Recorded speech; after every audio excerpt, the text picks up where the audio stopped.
Thank you.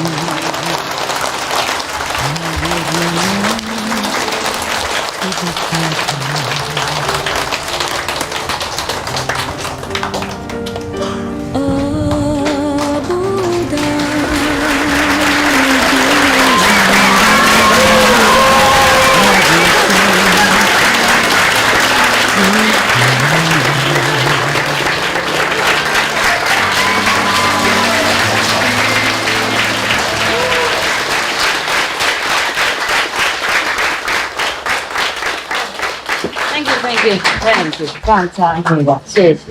Vielen Dank. Merci beaucoup. Grazie. Muchas gracias.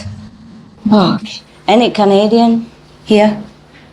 So, Same Center, wonderful. She liked this clothes. Last time when I wear it, she liked it. And it's washed now and clean. So I give it to her, okay? Remember this? I like your shirt.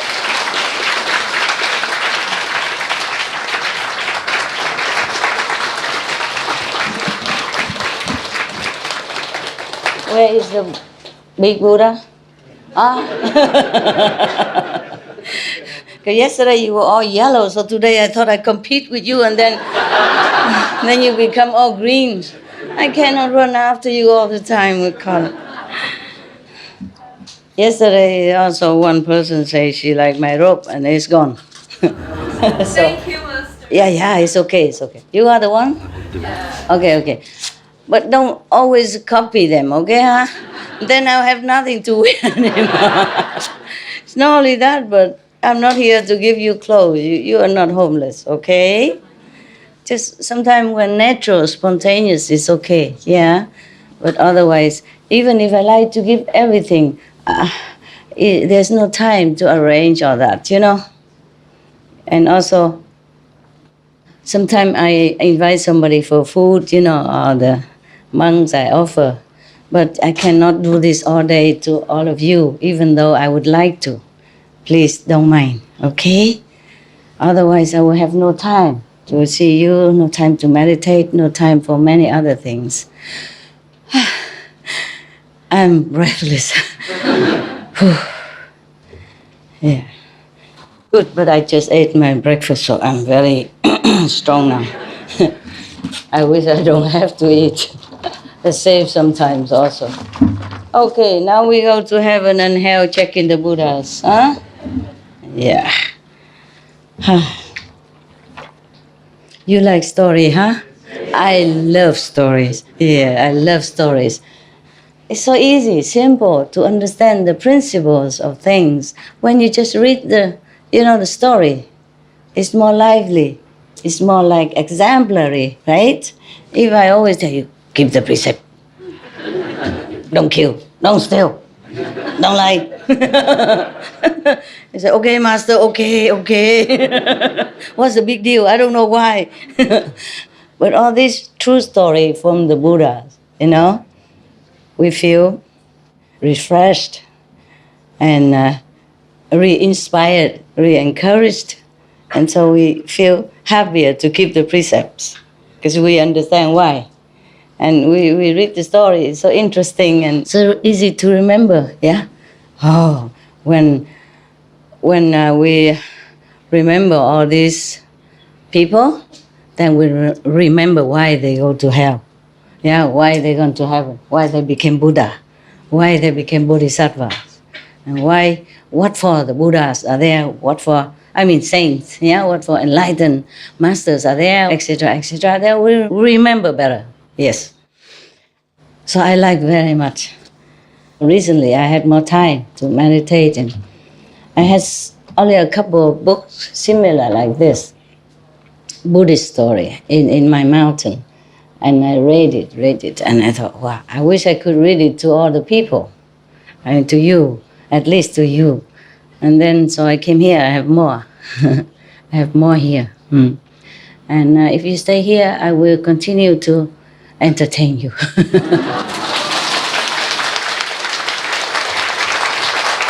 Yeah? And of course, you have to take care of your family, so you please If you must go, you must go, okay? And we see each other again, okay? Who take care of your son? Beautiful. You, of course, who else is beautiful around there? My son is with my husband's Spanish family in Spain. Oh, you are Spanish? My husband is Spanish. Ah, no wonder he talked in some accent. I thought, how come New Zealand people talk like that? We live in the UK now, Master. UK now? Yes. I thought you went to New Zealand. You changed? We changed. We just came back nearly 2 years ago. Oh, I see. Because you talk in New Zealand, so I thought you're still there. Okay, missing the dark cloud of England, huh? And the rainy days, huh? Yeah. In England, there are only two kind of weather. Sunny day and cloudy day, yeah. Mostly cloudy day. Yeah, but people, they live in England and they just like it, I don't know. That's why England is still full of people. Not everybody went out of the country because of the fog, because of the, the weather. No, they like it. They went outside to Spain, having sunshine and all that, and then they miss rainy England. Some say that, and then they move back. Yeah. And 2 years old? No, now must be 4 already. No. Master, he's just turned 14. 14! God, time passed. You guys don't look like you have a 14 years old. Look at her. Are you younger than your husband? No, Master, he's younger than me. Oh no! Shame on you. You look old. Older, yeah. Too old for her. It's good, it's good. I'm just kidding. You're a lovely couple, lovely couple. Beautiful husband and wife, yeah. Okay. I don't know your name, so I just call your husband, and I call her wife, so. So you know, okay? When I say wives, then I mean everybody except the nuns. Yeah? When I say husbands, then I don't mean this guy. Let me check it out. Okay, I didn't have time today to check on your story, but I guess all of them are wonderful, wonderfully terrifying, this sutra. Okay, now I just want to tell you, just want to remind you, because all this story and the merit that you acquire when you take care of the Buddha stupas, or you offer to the living Buddhas or the past Buddhas or the Sangha, all this is for the ordinary people, okay? Yes, the people who want to be reborn again as gods in heaven, maybe small gods, big gods, depends on their merit, yes? Or people who like to become humans again with richness, power. Remember, they all dedicate their merit for the next life to become king of this and, officials of that and gods of that heaven and this heaven. But this is not for us, okay? But it's good that you know. Also, it reminds you to practice well and to keep the precepts. Because. Yeah? Yes. Remember, even yesterday, for example, the old woman that repaired the stupa of the Buddha. Stupa means some small thing they built to put his maybe relic in it, or a statue to remind people that Buddha was there, existed, and practices, and so praying for some protection and merit. Yes? So she repaired it with 500 people. Oh no, 32 people, sorry. I always remember 500. This is different. 32 people. And then these 32 people also came back always rich, yeah, wealthy, smart, strong. It depends on what they did, see? So she was smart, intelligent, beautiful, yeah? Yes, and also have a very good temperament, yeah, moral standard, and met the Buddha practice already, yes. And that lifetime, a life after life, many lifetime like that. They were always rich, famous, and intelligent, beautiful. Yes, but always being chased by the karma, because they killed just one buffalo only. Always killed, died in such a terrible way. So mind you, all the merit that we dedicate to be a gods or angels or devas or humans with position, power, and money brings us nothing, protect us from nothing. Karma is still there, chasing after us, life after life, until somehow it's dissolved, because the strength of karma is it's kind of wind down, or maybe the time has come that the karma is done. Yeah. So it's no safety at all. For us to stay in the heavens or to stay on earth with all power, merit, whatever it is, it's all impermanent. So it's better we practice like immediate enlightenment, and then from then on, you will never worry about anything else. It's incredible. Even though you've done good merit, but if you done bad karma, you must also pay. They don't deduct it. Okay, I have a lot of merit. Why don't you take some of that? And, I'll say, make up for my karma. No, they don't do that. Karma is karma. Merit is merit. That is the problem. Accept. If you met a master already, yes. And even then you had karma.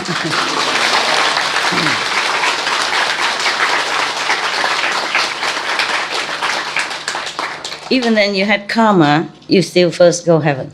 Yeah, because of the master will take you up, even non-initiate. And from then on, because of that merit, he will continue to have merit, whatever karma just left behind, rotten somewhere. And the Yama is just looking up and drooling. Cannot get him down. Yeah. Remember, there was one thief. Told you the story about thief. His father said, don't ever go into any temple and listen. Yeah. But then he happened to be at the temple, and then he listened. Yeah, one time. And then he heard a sentence say, real God has no shadow. Oh, just remember that. Remember initiation. Probably he just listen to that one. And then one day he continued to do his stealing stuff, and his father tell him he always had to escape. Yeah, he showed him many ways to escape, and it's okay. But one day he was caught, yeah, and the father told him, even if you're caught, you don't confess, then it's no problem. Nobody can do anything to you. Just say, no, I didn't do it. Okay, so he does that, then he's caught, and then he say, no, I didn't do it. It wasn't me. No, I didn't do it. I wasn't going to steal nothing. No, I have nothing. Look at that. No, nothing. So the people cannot do anything. And then they thought, if we pretend to be the God, then he would confess. Because he said, I tell you the truth, even if God's here, he will know it. So they say, okay, they test it, and they pretend to be gods, and then they question him, interrogate him. And then they lit the lamp and look mysterious and all that stuff, and in the night and interrogate him. And then he was about to, he's scared, he was about to say the truth because it's in front of God, they make it themselves look majestic and like a god. He was about to confess, and then he saw the lamp shining on them and the shadows on the wall. And I remember in the temples, the real gods had no shadow. So he continued, no, I haven't done it. I haven't done. If you are God, you know already. Don't ask me. So they let him go. They think he told the truth. And from then on, after he died, he went to heaven. Because he has listened to one sentence of that proper initiation. So the person came to him, the person who told him to go in that temple, came to him and said, okay, in a few days, your merit will run out, and they will send you to hell for what you did. So if the church come and ask, but you still have some merit left, so if the church come and ask you, you have your merit first, or you want to have your sin punished first? So you will say, I want my merit first. Yeah. And then after he still continued to stay or go higher heaven, then that master continued teaching him, and then he has more merit, and who cares about the sin anymore? Understand? Yes. So that's why the masters came down That's why the Buddha sacrificed for humans being, same with Jesus, Mahavira, Prophet Muhammad, and others. Countless masters always come and go, come and go. And bodhisattvas also, meaning lesser saints, yes. And the bodhisattva is the one who almost become Buddhas. And they're going to be Buddhas sooner or later. And they still have to rely on the powers of many Buddhas so they can do their rescuing work on the planet. Understand? The Buddha no need to rely on any body power except giving power to whoever has this bodhisattva vow to save beings, or the Buddha save them themselves. When you became Buddha, your journey ends. You can either save the being, or you don't have to save any beings. Or you save the beings and still you go up. You have no karma attached to you, you just go up. No matter how many you save, you just go up. Maybe you suffer when you're alive, but that doesn't mean that you have to come back, yeah, because of this karma.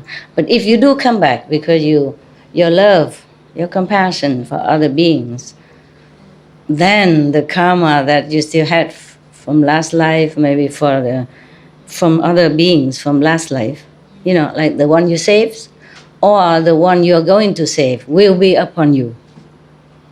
Then you will be born a just ordinary person, and then you have to somehow awaken or find a master. Somehow it will lead you to practice again, and then you become a Buddha again. Okay? So you're safe if you're Buddha or Bodhisattva. But you have to reach such certain level, you know, as Bodhisattva or as Buddha. Then even if you were born as human again, you will not be oppressed too long. Yeah? You will somehow in yourself, something stirring up all the time. And then somehow something will lead you to meet another Buddha or enlightened master, or the one who knows the teaching of the Buddha and pass it on to you again. Then you, okay, yeah? Okay, yeah, like that. It's better, safer, to keep in your mind that you want liberation. Yeah? You want the ultimate goal of practice. You don't want to be a god in heaven. You don't want to be a human with rich and power and all that, unless you want it to so. Because you think, unless when you go up there and you see, okay, if I become prime minister of this land, I could help so and so, you know, my relatives, my friends, my countrymen at that time. Then okay, your choice. Not pushed down by karma. Yeah. So I read you another story, huh?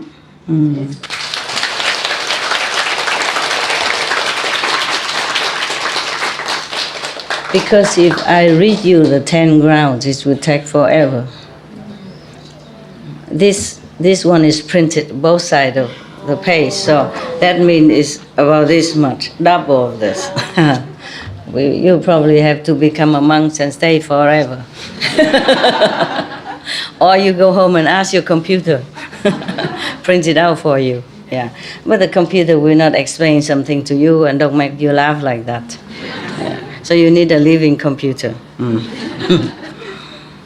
Now, even then, I tell you, you see the king that killed 32 persons? He was a disciple of Buddha. Yeah, otherwise he wouldn't run to the Buddha. How would he do that?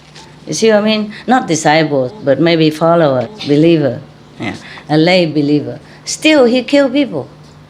In a nanosecond of anger and fear for his life, he forget to ask the Buddha.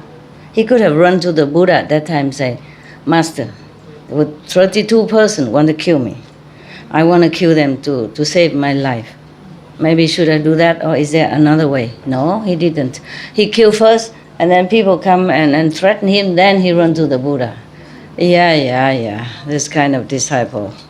You see that? Yes.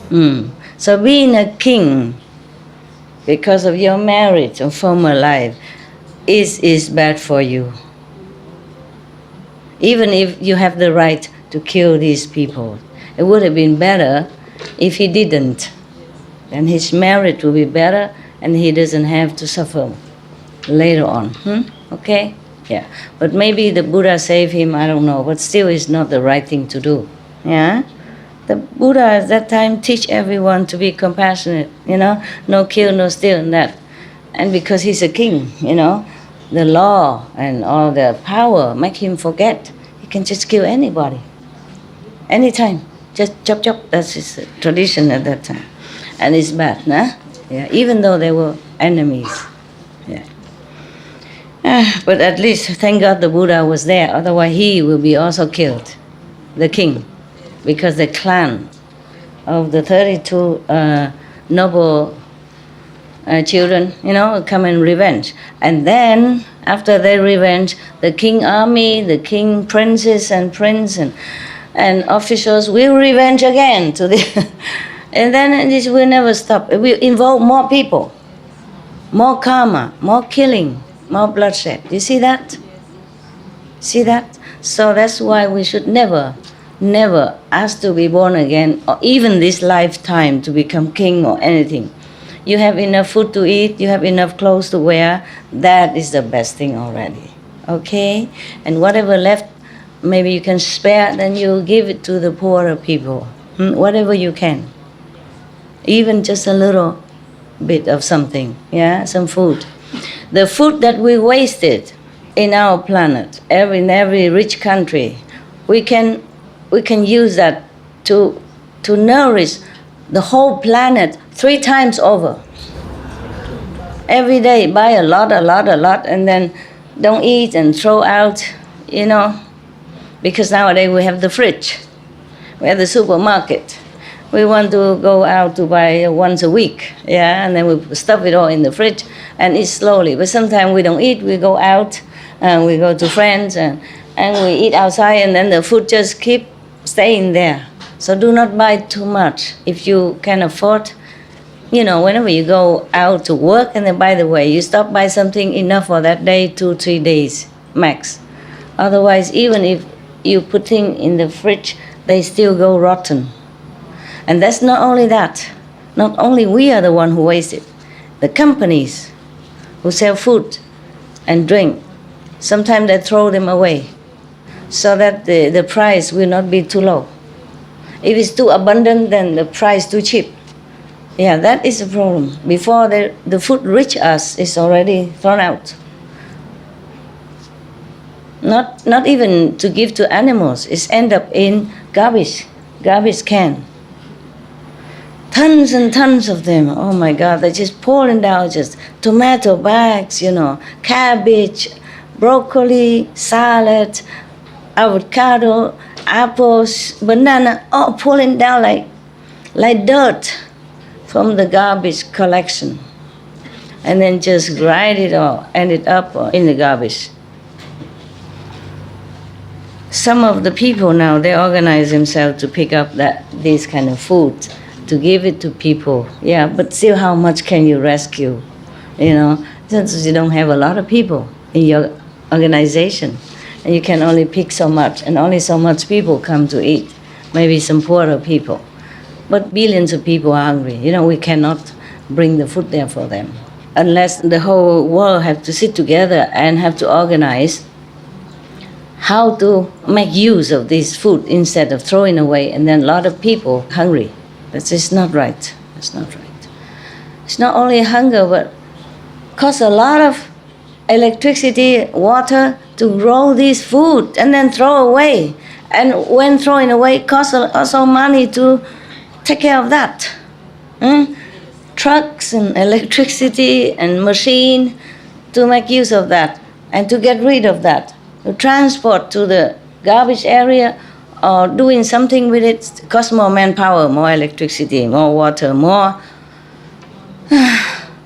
taxpayer money. This world has to organize itself in more efficient, benevolent ways. Otherwise, it's going to be shortage of food, of drink, even for the rich people later. If continue like this, even you have money, you can't buy things. keep wasting, and then the earth will have less nutrition and the water will be polluted and cost too much of everything, CO2 more because of all this work, then it's really a helpless situation. Helpless situation. The world must organize itself. All the countries, especially the rich countries' leaders, have to sit together and think of what to do with this. There must be an efficient way to divide all this food to all over the planet. Then there will be less war, less refugees, less trouble, right? Hmm? Many countries are fighting with each other because of water shortage also, oil, oil problem. You see that? Yes. Just because we use it too much. We are using too much fuel to produce food, and then we waste it, and then we use a lot of also energy to take care of the waste. It's like a devil circle, it won't end. Must organize together. The food organizations, the food ministry of all the countries have to sit together and tackle this intelligently, compassionately, or else we all will have consequences. Remember, okay? Do not wish to be God or any local God or big God. Do not wish to be reborn again as rich and famous, beautiful movie star or prime minister, whatever, yeah? I'm checking, okay? What kind of king, huh? Already listened to Buddha and still go out and kill people, just like that. Kill 32 persons just to protect one person, himself. Okay, I don't know this story yet, but we read it, okay? And we surprise together, okay?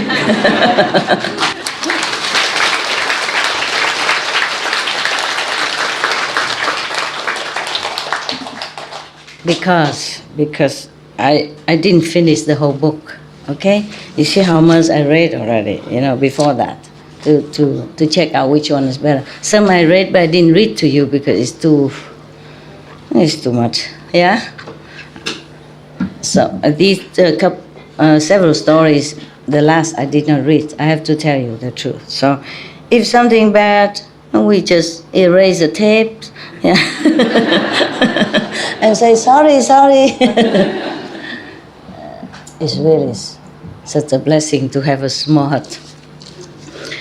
And then now that I move all the theater phenomena down there, and the makeup and everything, it's all there, So simple. I don't have to walk a lot. I don't have to look where is this, where is that. Waste a lot of time. Therefore, some men complain, women took so long because their things are too many. They have to go and look around. The wardrobe is over there, the bathroom is over there, back and forth. And they have to, compare and then go in the mirror to check if it's okay or not okay. Yeah, you just have a small room. If any husbands complain the wife took so long for makeup and dressing when they go out together, just move her into one small hut. 180, 150, like what I have. Then everything is there for her, I just hang some clothes on the wall, you put the 2 nails on both sides and you hang. You have a lot of clothes too. And the makeup we put somewhere, And then she will finish in no time. Yeah, don't complain, just do it. Just say, okay, this is good for you, darling, You have everything here. If you have a garden, build a hut there and put everything of hers there, okay? And then you don't have to wait too long. Because the husband always say, darling, you finished yet? He's waiting in the car, patiently, in 2 minutes. And he would say, you say that 2 hours ago.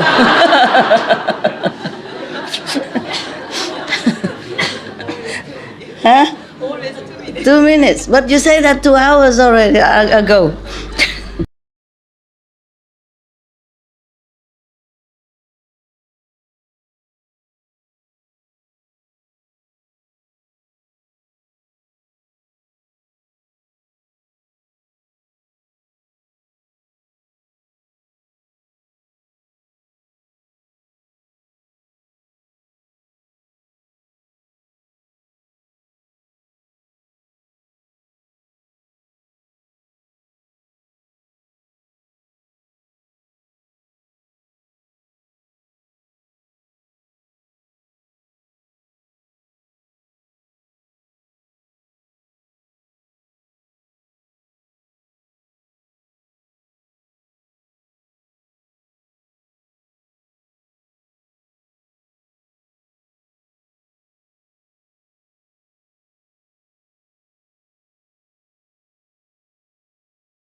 Okay, this story about somebody named Dai Thi in Vietnamese translation.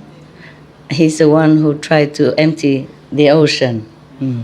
First, I have heard true story from Anand and Buddha.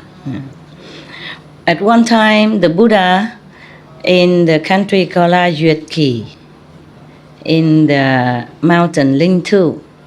Probably that's the mountain of these, the one who eat the dead corpse, I forgot. The bird that eat... Vulture, the vulture mountain. Yeah.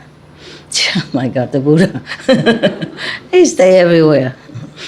Probably just a name, but the vulture will not be all over the mountain, no? Probably staying outside his ashram, waiting for waiting for some leftover food or garbage. With his foremost disciples and 1,250 bhikkhu. This time it's not 500. Yeah, it's 1,250 bhikkhu. Exact. At that time, the Buddha wanted to have an attendant.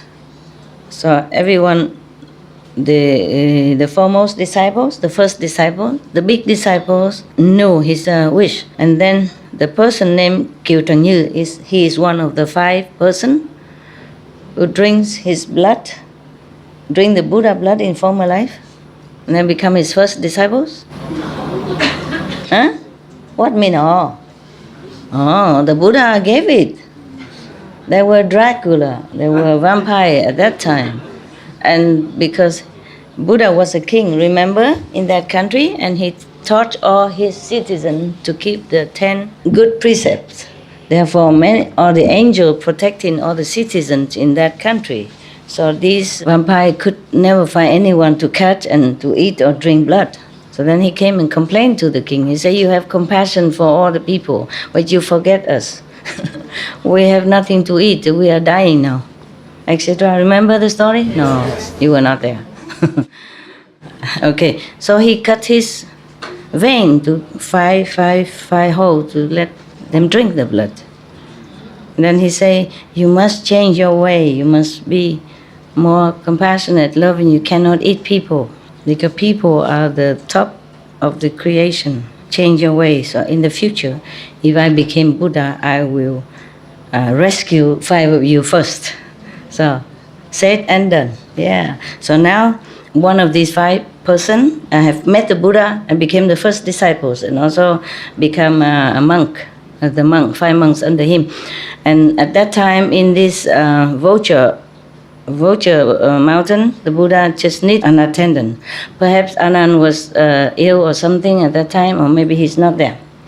So Như, one of the 5 first disciple, come out and kneel in front of the Buddha and say to him, obeisance to the world-honored one, I vow to be your attendant all my life and serve you faithfully, humbly. Please be merciful and accept that, so that I have your blessing.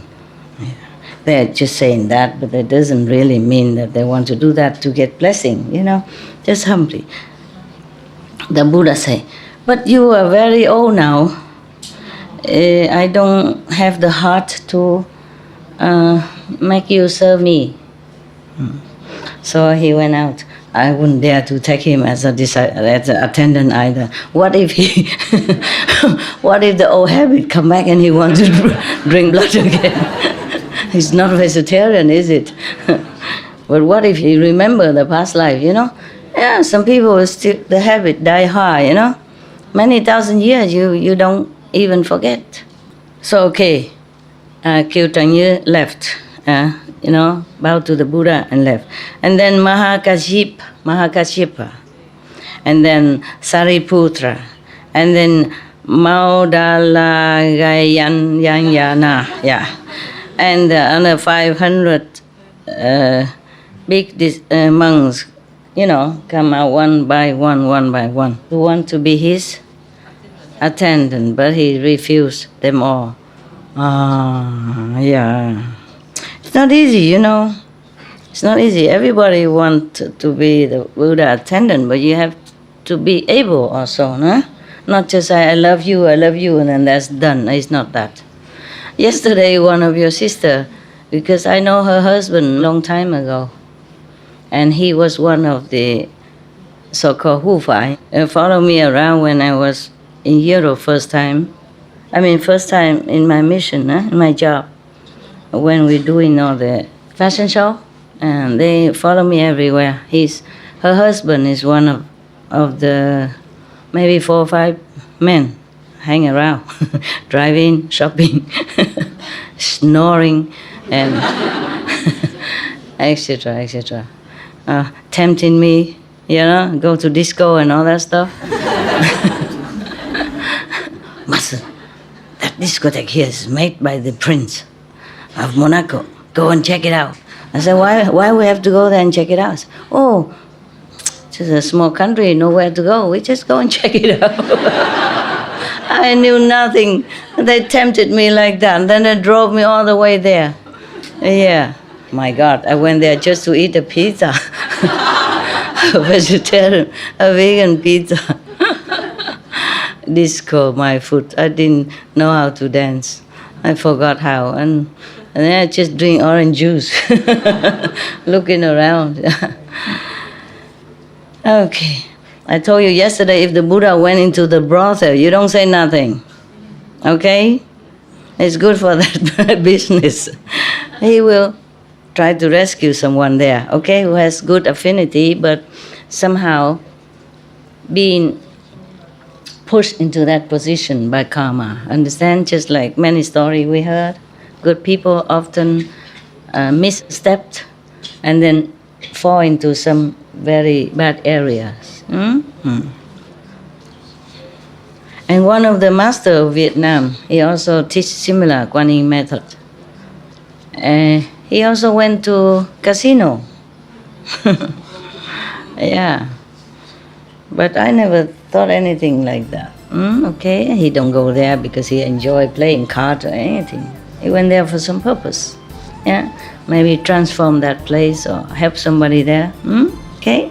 Yeah. So the ordinary people and the bodhisattva do perhaps similar things, look like, but it's not like that.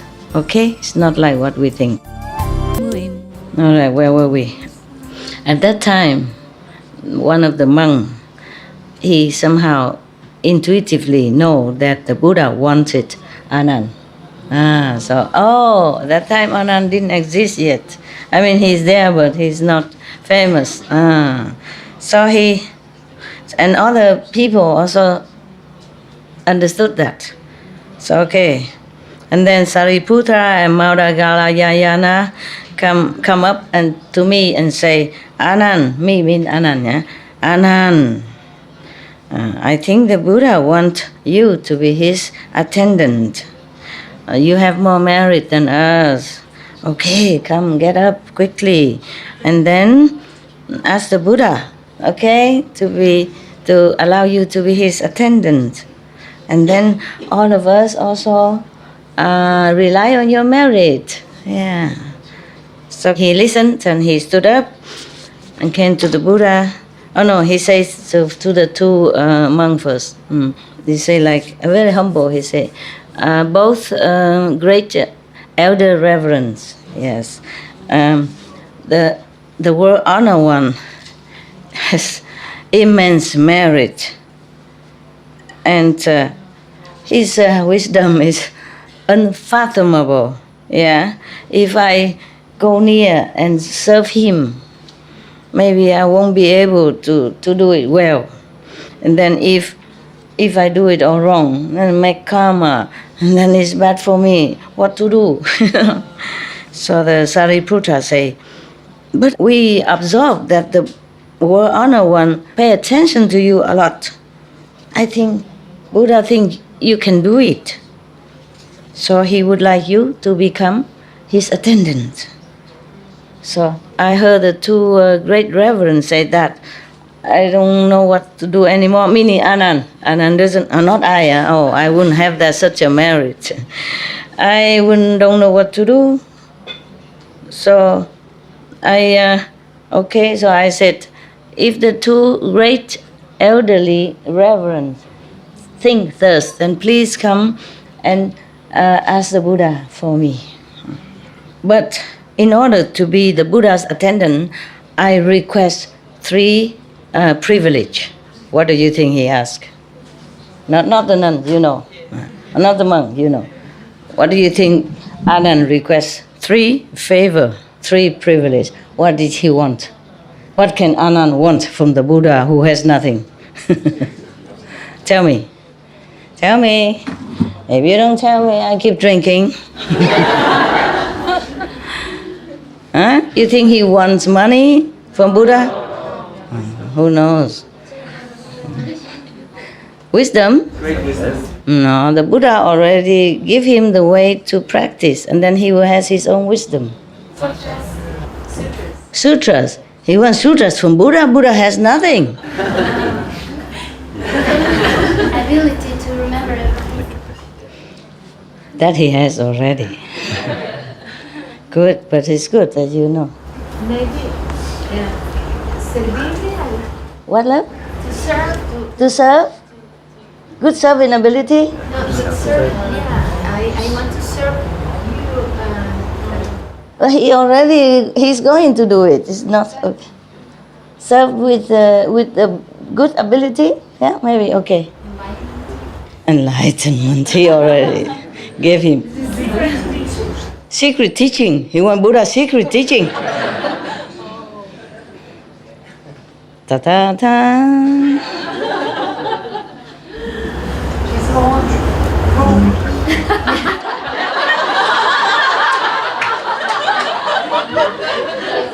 Buddha has no room. He lives in a mountain next to the vulture. What else? Immortality. You want Buddha to have a successor? Yes. To pick a successor first. Okay, understand. Okay. He's saying that he wants the Buddha to pick a successor first. And then after that, maybe use a successor or maybe use Anand together. Yeah, is right? Okay, good. What else? Immortality, the golden Buddha is immortality. Immortality. He wants Buddha immortality or him or Anand immortality? L'immortalité du Bouddha ou de Ananda. I don't. Ananda. Ananda want to have immortality. Right. Okay. Because when the Buddha asked for immortality, Anand just zip, say nothing. That's why Buddha died. Okay, good. Anything else? To help cut the ego? Help cut the ego? Oh, that Buddha cannot do. You gotta do it yourself. The more you help, the more you get angry at the Buddha. Then you might live. It's not easy to help anyone to cut the ego. They will hate you. Sincere heart. What, love? Sincere heart. Sincere. When Buddha sincere heart? Anand wants sincere heart. Anand want the Buddha help him to have a sincere heart. Is he not sincere ever? Oh man. All right. Maybe typing machine. Typing machine. Typing machine. A recording machine. His mother to be Buddha's disciple. Anand wants his mother, Anand wants Buddha's mother, to the mother. accept the mother. No, that's another time. That's long after he was attendant already when he asked. To be always his number 1 disciple. To be the best disciples and always stick around like you guys want it. Oh, typical. Don't even know can do or not. I want to stick around. Yeah, everybody wants but cannot do. Anand, even though he wasn't all that enlightened, but still, he's not all that mundane like you. Stick around. Eternal life, blessing, whatever, no? He's unconditional. He's a monk. He was a good monk as that. Very good monk. Maybe he's not so quickly enlightened like Sariputra other great monks' disciples, but he's not mundane, understand? He's very pure and good. But he was very handsome.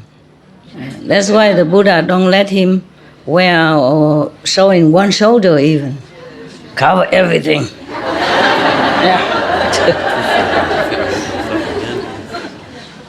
Yeah, as I told you already. Huh? Even one shoulder. No wonder the men are, tighten them up here, I feel sorry for the men, apart from having to shave every day, that we don't have to. They have to wear, tight or butterfly and tuxedo or whatever. I don't know why. Maybe the Buddha knows. Yeah, we have things to hide and they cut the V shape all the way down here. Why bother cutting that? Huh? Why don't just open it up? Because the V shape too deep. Whenever you bend down, all your treasure is just exposed. I mean, that's why we have to hide. Men have nothing, all flat and plain, Yeah, do you have anything in there? Nothing.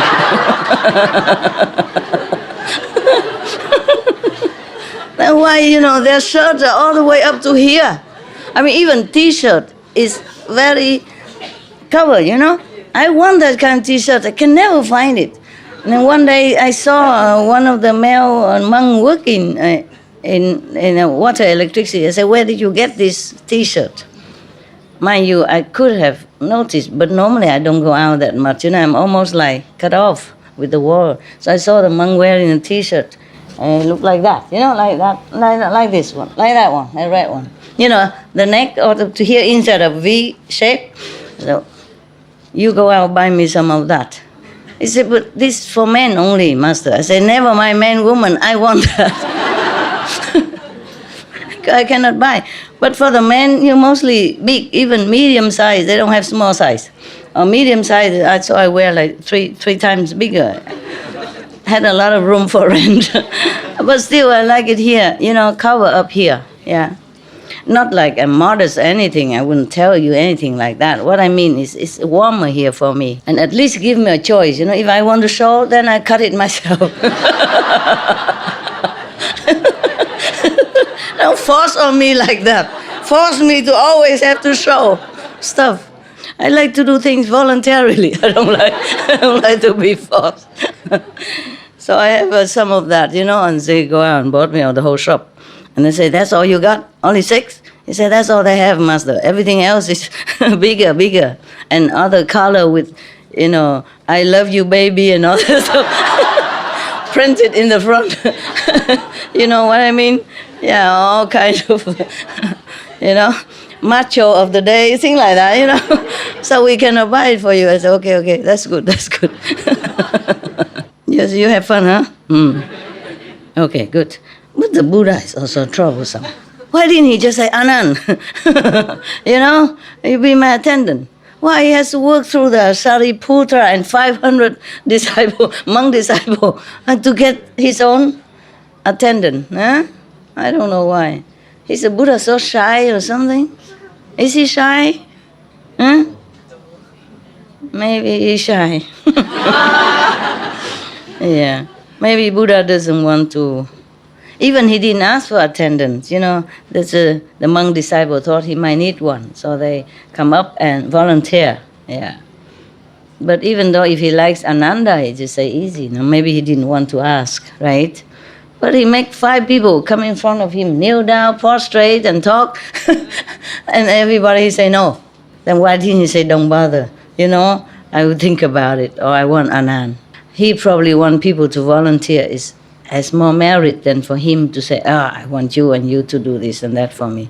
Yeah? Maybe like that. Huh? Yeah. Now, he requests, if he was to be the attendant of Buddha, then he requested 3 favors. Yeah, 3 privilege. Number 1, if the Buddha has old clothes, he will not want to accept it. Old clothes, don't give it to Anand. Anand doesn't want to have Buddha old clothes. What do you think? He want new stuff? Yeah? What kind of a monk who just want new stuff? Never mind, maybe he does, who knows? Let's check it out why, okay? Number 2, whatever the Buddha ate left over, do not give it to me. You want to eat the new food only? Cha, or new clothes? Huh? And new food. Cha. Has not become attendant yet already so picky, you think? You think he's like that? Yes or no? No? Why is he just don't want the old clothes from Buddha? I don't want the leftover food from Buddha. Okay. Number 3 is meaning that depends on the season and the time. Only he himself will take care for the Buddha. If the Buddha accepts these 3 conditions, then he will be his attendant. So the 2 great disciples, monks, came up and tell all that to the Buddha. Then the Buddha explained like this. Anand, why he doesn't want to wear my old clothes? Because he was wise, thinking ahead in the future. He worried that other disciples get jealous of him. Because even though the Buddha's old clothes is offered by kings and officials and rich people, so the clothes are very expensive, beautiful, even though a monk's clothes, but good material, good quality, good sewing, yeah? Okay. So therefore, he worried that other people think that because of greed for beautiful materials and clothes from the Buddha, therefore he wanted to become an attendant. So he tried to avoid that. That's why he asked that Buddha old garment will not be given to him. Okay? And then the second, why he doesn't want to eat the same food left over from the Buddha. Yes. Because he worry that other disciples thinking, even though it's a leftover food from the Buddha's bowl, but there's still hundreds of precious, rare nutrition. Yeah. It's very difficult to find on this planet. So people might think because he loved to eat this kind of rare food, therefore he want to become Buddha's attendant. This boy, he worries so much. Who cares? As long as you have good clothes, good food, why worry so much? And the third, he worried that other people, outside people, whatever, keep asking Buddha's things or bringing things in the wrong time and disturbing the Buddha's meditation and time. So he said he has to take care of the schedule. And also, to be an attendant, he should know what is the season to bring what kind of food, more suitable, and what time, like that, yeah. So that the Buddha's body becomes strong and healthy. Everything must be really taken care of accordingly, correctly, for the Buddha's wellness. Yeah. That's why he asked like that. He said he's the one who take care according to the seasons and time, schedule. Nobody else should interfere with that. Yeah? So he's near the Buddha, he should know what time the Buddha like and what kind of food is suitable for him. Maybe his body not well today, then he give what, But if everybody else interfere and always want to come and give this, give that all the time, anytime, and then he doesn't like that. He said he's the only one should be able to take care of the Buddha's food according time and season. Okay. But you should know it's not just this day, it's not just in this lifetime that he asked for this. So like offering food according to seasons, yeah, not only this lifetime. A long time ago, past life, he also served me and also do this, yes. Maybe that's why he knows everything, huh? He knows what about the Buddha wants and what time should give what. So the Sariputta tell the Buddha, obeisance to the word honor one. In the past life, how did Anand serve you? How does he know when to do what and when to give you what? Please, can we know about it? Yeah. So the Buddha said, Sariputra, if you want to know, of course, I will tell you. He said, Sariputra, long time ago, limitless time passed. At that time, there was a king who ruled a very big country. And under him, he also ruled 84,000 smaller countries. And also 800,000 small tribal leaders. Also on this planet, in this world. The capital is Balotisa. In that capital city, there was a Brahman man, Brahman, you know. Brahman is a first class caste of India. Yeah, okay, just to remind you.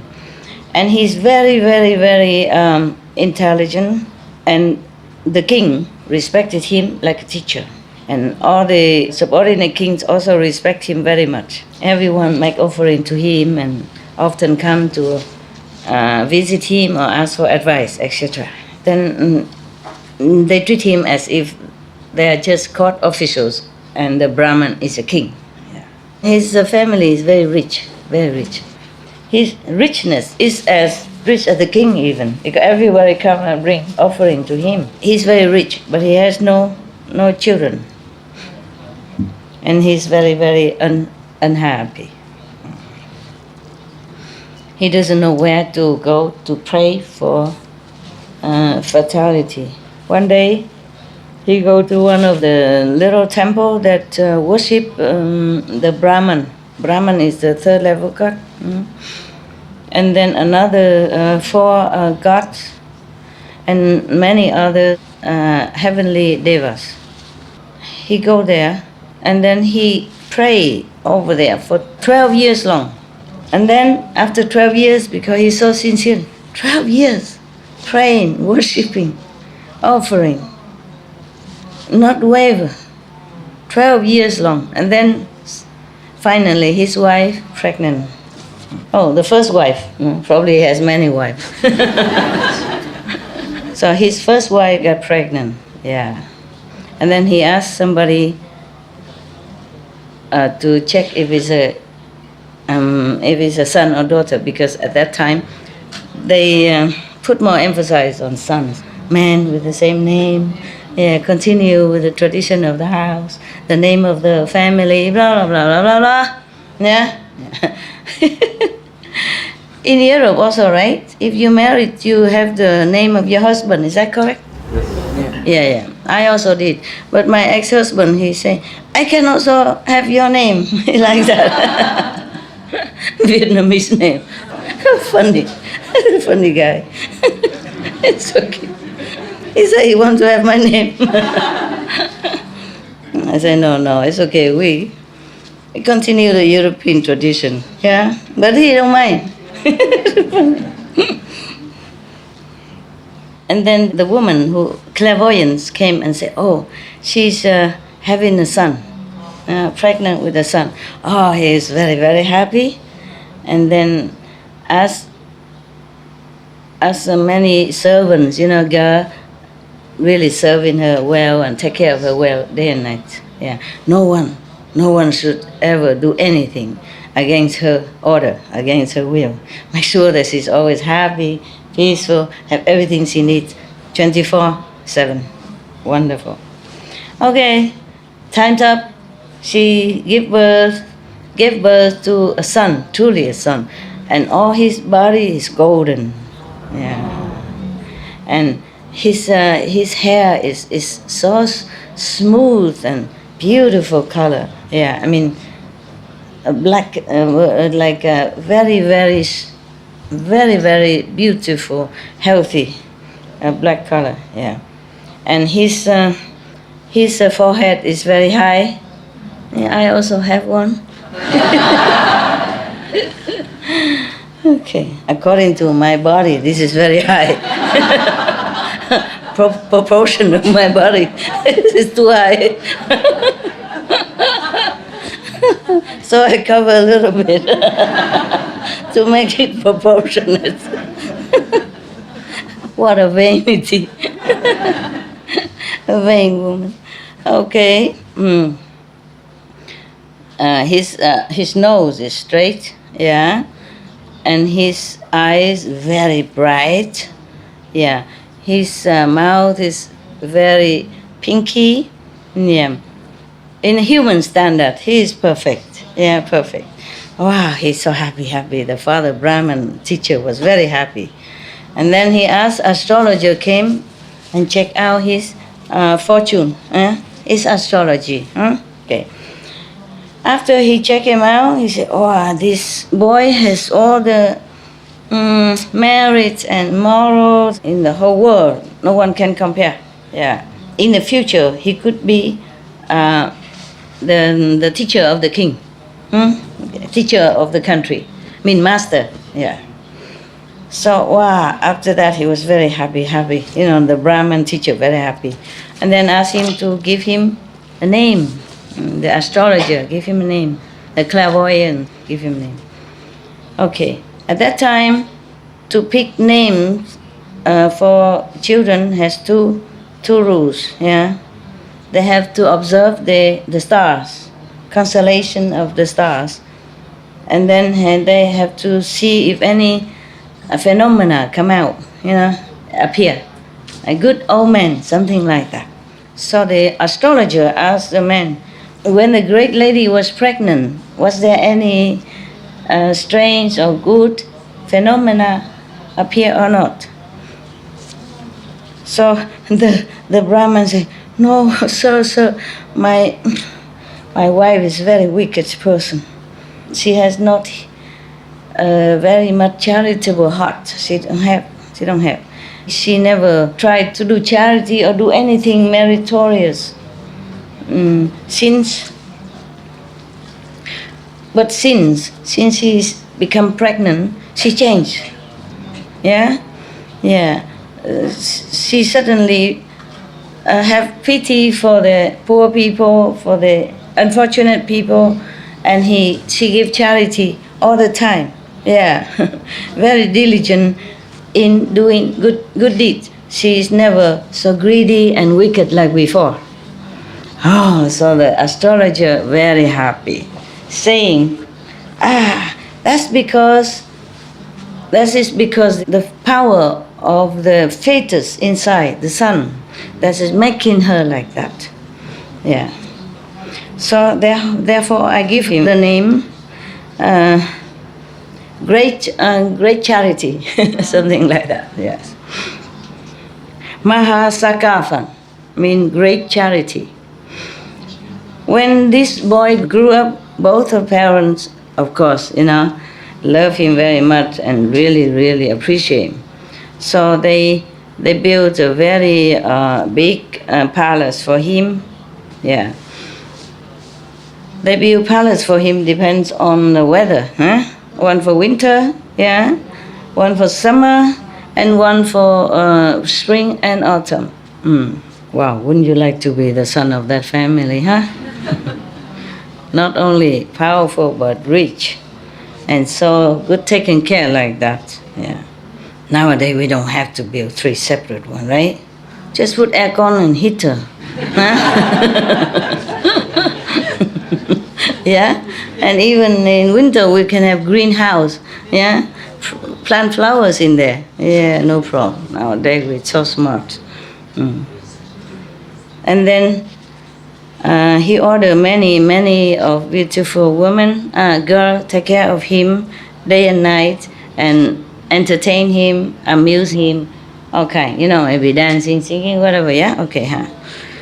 This boy is very, very diligent and he loved to study. And he also very intelligent already. So he learned everything by heart so quickly. Yeah, everything, all the knowledge in the world, he studied them all and he learned so fast. And many things, he has many talents also. He learned everything, he can do it quick. One day he said to his father, respected father, I stay in this palace long time already. Please, can I go out and have a look outside to see what the other people are doing? Yeah. Yeah, you can. Please go and enjoy. So he asked people to pave the road, repair the road, because sometimes the road maybe have hole or something. Wow, such a father. Repair the road, make everything ready, and put perfume on the road and everything. And then put flags on both sides and put banners and all that.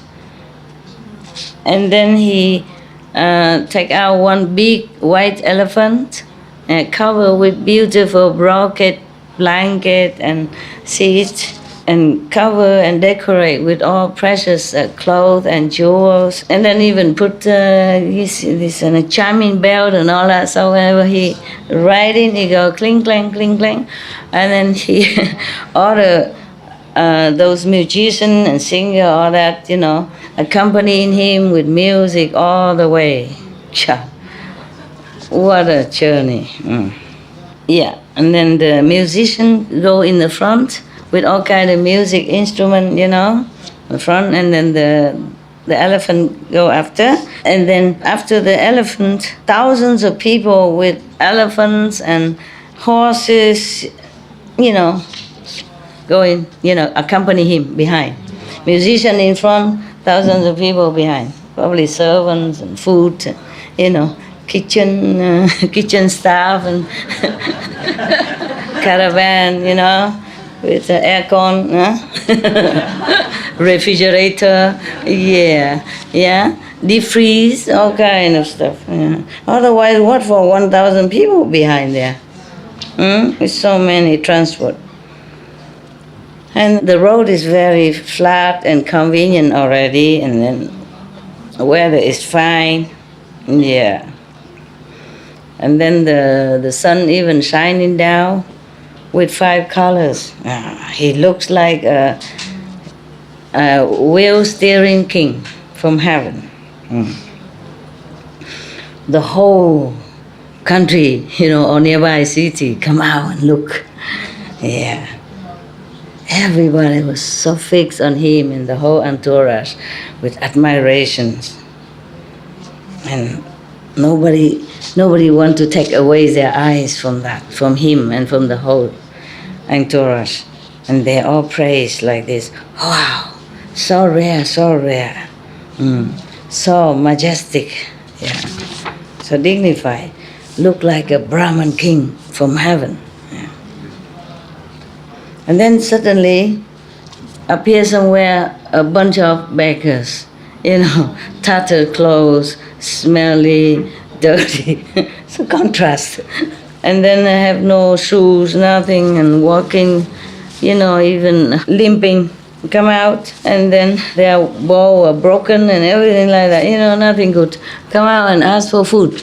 And the great charity asks, why are all of you suffer so much? Why are you in suffering like this? And they say, sir, we have no family, we have no parents, no brother, sister, no wife, no children. We are very poor. We have nowhere to live. We're homeless, beggars. And then the other one of the beggars say, I'm sick all the time. I have no way to work, to earn money. Yeah, I have no way to survive. And the other one say, oh, my family met the unfortunate circumstance, so we became bankrupt. And many debtor came, so I cannot pay. I'm pushed out of my house. So I have to hide, run away from them, and then begging on the street for surviving. Yeah, what a great contrast. Yeah, the father did everything to make him look like a king on earth. So after the great charity man heard them saying like that, he felt so sorry for them. And then he continued his journey. Probably he gave them some food. Didn't say it. Yeah. Probably he gave. And then they continued the journey. After a while, he saw a group of people killing and preparing animals for meat to sell. So the great charity asked, "Hey, what are you doing? Why are you killing the animals?" He said, "Sir, my ancestors, they are doing this job, and then we just inherited, we continue the tradition of our family. We don't know any other job to do. If we cannot do this, then we die of hunger. We cannot earn money by any other means." So great charity felt also very pain in his heart for the animals. I don't know, maybe he eat them every day. He didn't know they are going to be killed like that. Eating and seeing is different. Eating the meat, and seeing people chop them like that is a different. In a while, when they continued their journey, and then he saw many people plowing the field, the farmer, And then all the worms coming out because they're plowing, and all the worms and for the crickets, come out, and then the frog come after them and eat them up. All the animals eat them up. And then after that, many snakes come and eat the frogs and the others, smaller animals. All of them are crying and yelling and whining. And then he saw big eagle, flying down and eat the snakes.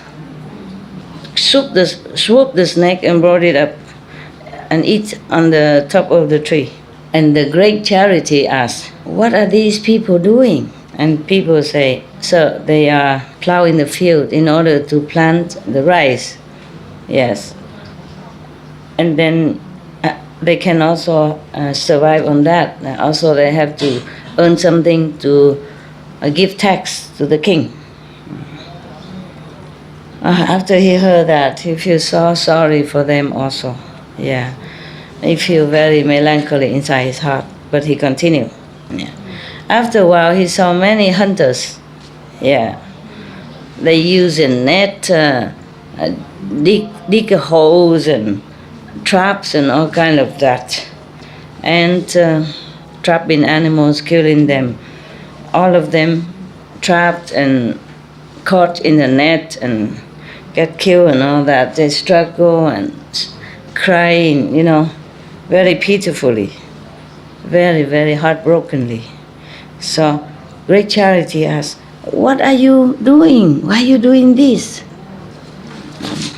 And the hunter said, "Sir, this is our job.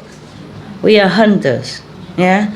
If we don't do this, then we cannot do anything else to survive." And the men feel sorry also both for the hunters and the animals. And they continue. For a while longer, they came to a big river. Many boats are there, and people, the fishermen, they spread out the net, catching all the fish. When they catch up, they are grasping for breath and air and jumping and struggling. So very, very, very, very heartbrokenly. So the great charity asked, "What are you doing? Why are you, harming these fish?" She says, "Sir, from my ancestor until now, we just doing this all the time. We have no other job. If we don't do this, then we can't do anything else." They're trained in that. So he also feels sadder and sorrowful. And he was thinking to himself, all the citizens in my country, because of not enough clothes to wear, not enough food to eat, so they have to do all this terrible karma by killing other beings. And if they die, they will have to go to hell, or hungry ghosts, or animals themselves. How pitiful, how pitiful. From ignorance and dark corner, they are going to fall down into even darker and darker area. How pitiful, how pitiful. And then the great charity tell all of them, tell his the retinue, the entourage, okay, all of you, take me home. I want to rest. I don't want to go any further. Since then, since he saw all that, he saw everyone so ignorant and doing such a terrible karma, he became very sad. Since then, he's never smiled again. And then he was thinking how to help all beings so that they have everything, not just physical contentment, but also spiritual and mental and everything. Then he came up to his father and said, "Respected father, just now I went out into the suburb area, in the rural areas, and I saw that our citizens, because of survival, doing many things that is karmically heavy, also labor for food and clothes, and then killing many other beings because of their own life or survival. Even cheating, killing, and harming each other. After they die, definitely they will fall into the three evil paths, yeah? Remember what is that? What is the evil paths? The three. Hungry ghost. Yeah, hell. Hungry ghost. An animal. And animals, yeah, bad animals, yes. Not just good animals. Or maybe normal animal, good animal. Depends, huh? Depends on the karma. So I feel very, very sorry for them. Please, can you give me one of our store of food so that I can go and give it to them, to the poor people? Yes, it's up to you. My wealth is yours. Yes. If you want to go and give to them, I'm happy too. Okay, after that, he went out and posted everywhere. He said, all the country people, anyone who are poor, has not enough food to eat, not enough clothes to wear, come here to my house. You take as much as you need. Okay? All right. So everyone heard that. Everybody come, the people who are poor, sick, lonely, no one take care, everyone come there. Many people came from far away, as hundreds of miles away, yeah, or even more, yeah. People come from 3,000 miles here even. I don't know how they do that. No car. They probably take time. Huh? The one who is healthy carry the weak and sick. They help each other. Yeah. The one who have eyes, take care, take the blind. So anyone come there who, if they want rice, they have rice. If they want clothes, they have clothes. Everyone have everything they need. After a while of charity, many of the stores in his house have gone down. So the storekeeper came in and said to the father, the owner, "Sir, your son is giving many things away already. If the king and other officials come here, how can we make a party and treat them? So please reconsider this. Don't be too late, and later there's nothing left." 1/3 is already gone. 1/3 yet, so that means his family very rich. 1/3 is gone, and 2/3 still there. So, but the father think rather empty all the storerooms, but not to make my son unhappy. Don't you wish to have such a father? Yeah. And then after a while, all the storage is less, 2/3 less, gone. Yes. So the storekeeper come again to the father and say, "Sir, 2/3 of all our storage is gone already. If you don't stop this charitable work, then even we have nothing to eat." So the father thought, I love my son too much. I don't want to make him unhappy, but maybe we can think of something to lessen all the people, the beggars come in, half of them. Then maybe we still have something to use. Okay, so the storekeeper hear that, he locked the store, went somewhere else. Because the store is locked and the storekeeper is not there, so all the begging people go direct to the great charity boy. And then he took them to the storeroom, and the storekeeper is not there, no keys. And then he asked somebody to go and look for him a long, long time. And then we found him, and then he came back and opened the store. But he doesn't give a lot. Okay. And then the great charity thought to himself, the stopping of charity, it cannot be directly from the storekeeper. He won't dare do that. It must be my father. Yeah.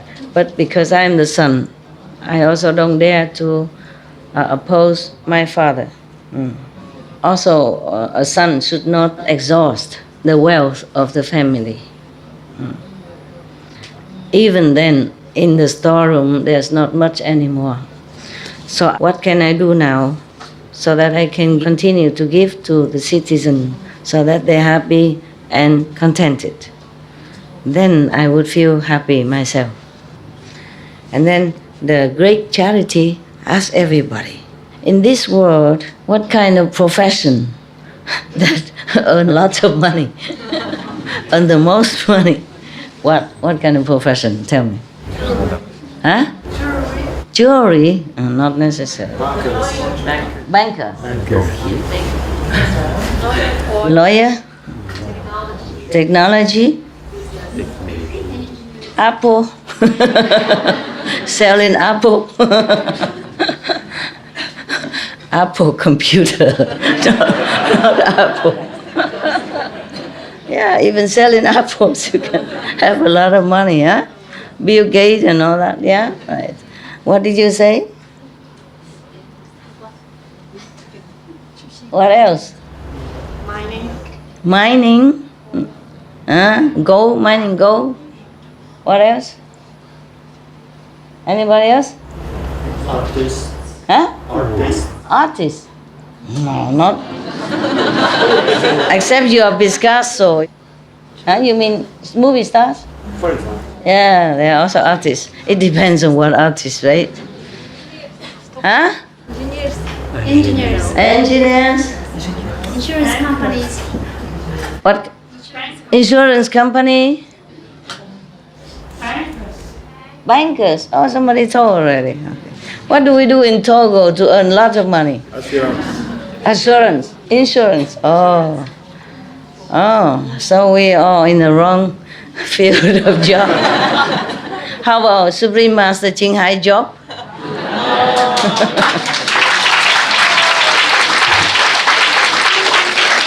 Just joking.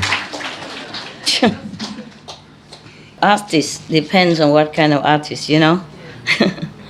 Some are very poor. Huh? Musicians and poets are poor. Remember the joke I told you? One man went to the doctor and said, "Doctor, I cannot go to toilet. I cannot poo for 3 days." So the doctor said, "Did you eat something wrong?" I said, "No, nothing wrong." "Did you drink something bad?" "No, nothing." Say, "What job are you doing?" He said, "I'm a musician." So the doctor take out $20. "Here, go home and buy some food to eat." If he didn't eat nothing for 3 days, how can he go to toilet? Not all musicians are like that. And just a joke, okay? After he asked what kind of job that brings a lot of money, earn a lot of money, one of his workers say, "Sir, if you plant 5 kind of cereals, then we earn a lot of money." And the other one say, "If you're not afraid of danger, and you can travel far away, then that will and do like a merchant, buying, selling business, then you earn a lot of money. And another one say, sir, all this above is useless. They don't bring you any success. If you want all the beings on this planet happy, then you should go deep into the sea and find those precious stones and all that. Then that's the best. Yeah. So the great charity say, plant trees, go far to buy and sell. It's not much money. Okay, maybe go in deep in the sea to find precious stones. That should be the best. Okay, precious stones, they're more expensive, right?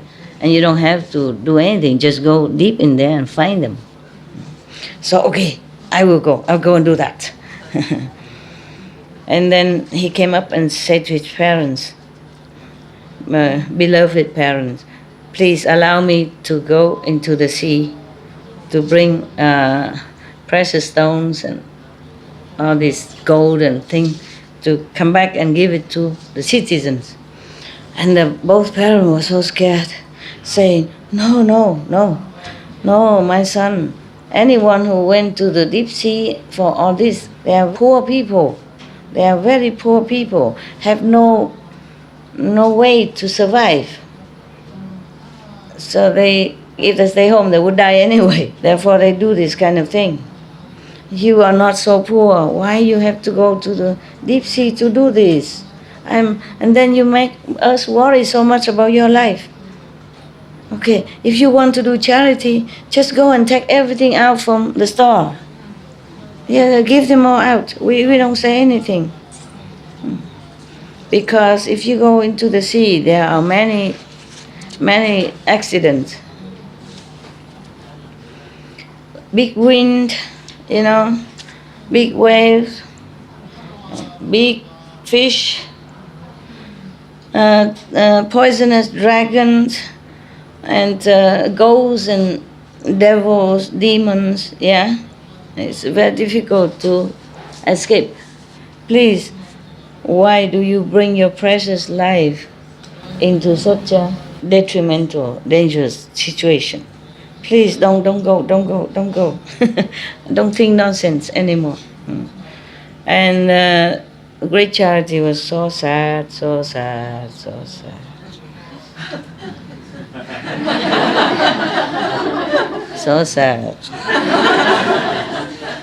He was thinking to himself, I want to make a big future for myself. And then even I worry about my little life, then how can I make it? How can I make a big business? And then at that time, he prostrate in front of his parents and said, I prostrate to you, both of you. If you stop me from going to the sea, finding precious substance to bring back, to help our citizens, then I would just stay here. I would just stay prostrate. I won't get up anymore. Ultimatum. I want it. So used to get what he wants, I guess. But this is not really a spoiled kid. He has a good heart, that's all. So after they heard the son say that, they get heartbroken, yeah. And they asked everybody else to advise him, please don't go, it's very dangerous and far away, and many people go, not many people return. You have to remember, we are very diligently praying for many, many years, and we have only you. You're precious to us. And now you've grown up, why you leave us lonely and worry? Please stand up, go eat something and make us happy. He still stand there, laying there, prostrate on the ground. If you permit me to go, then I stand up. If not, I just lay here. Yeah, typical.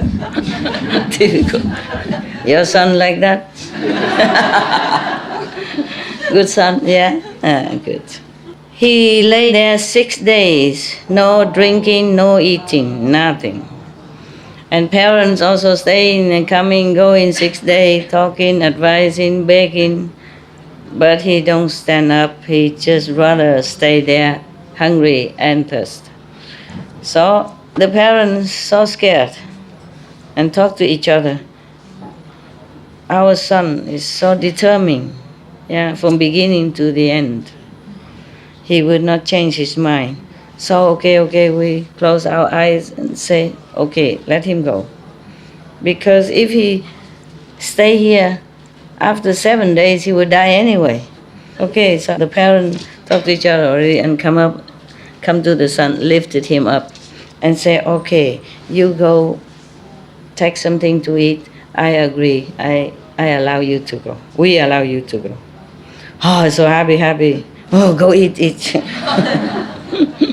And then he wrote a notification paper. And then, tape it everywhere. Say, I'm going to the deep sea to find precious stuff. If anyone want to come with me, welcome. I will give all the necessity, luggage and everything. And then 500 people like to come with him. When they're departing, the departing day, the king, the officials and many people come out. Oh, many tens of thousands come out to say goodbye. And they offer them, dry food and money and many things and drinks and all that for the journey. Yes.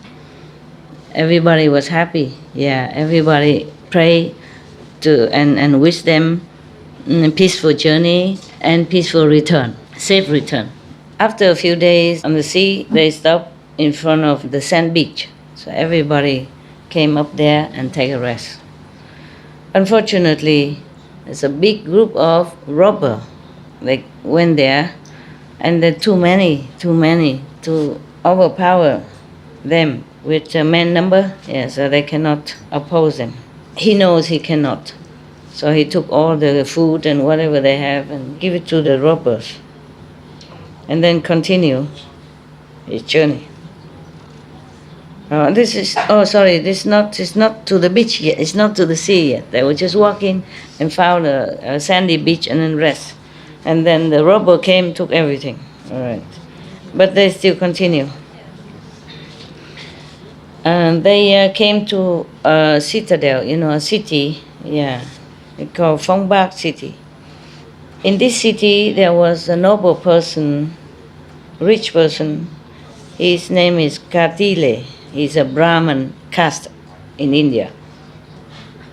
He has one daughter, very, very beautiful. Her body is also like golden color, gold.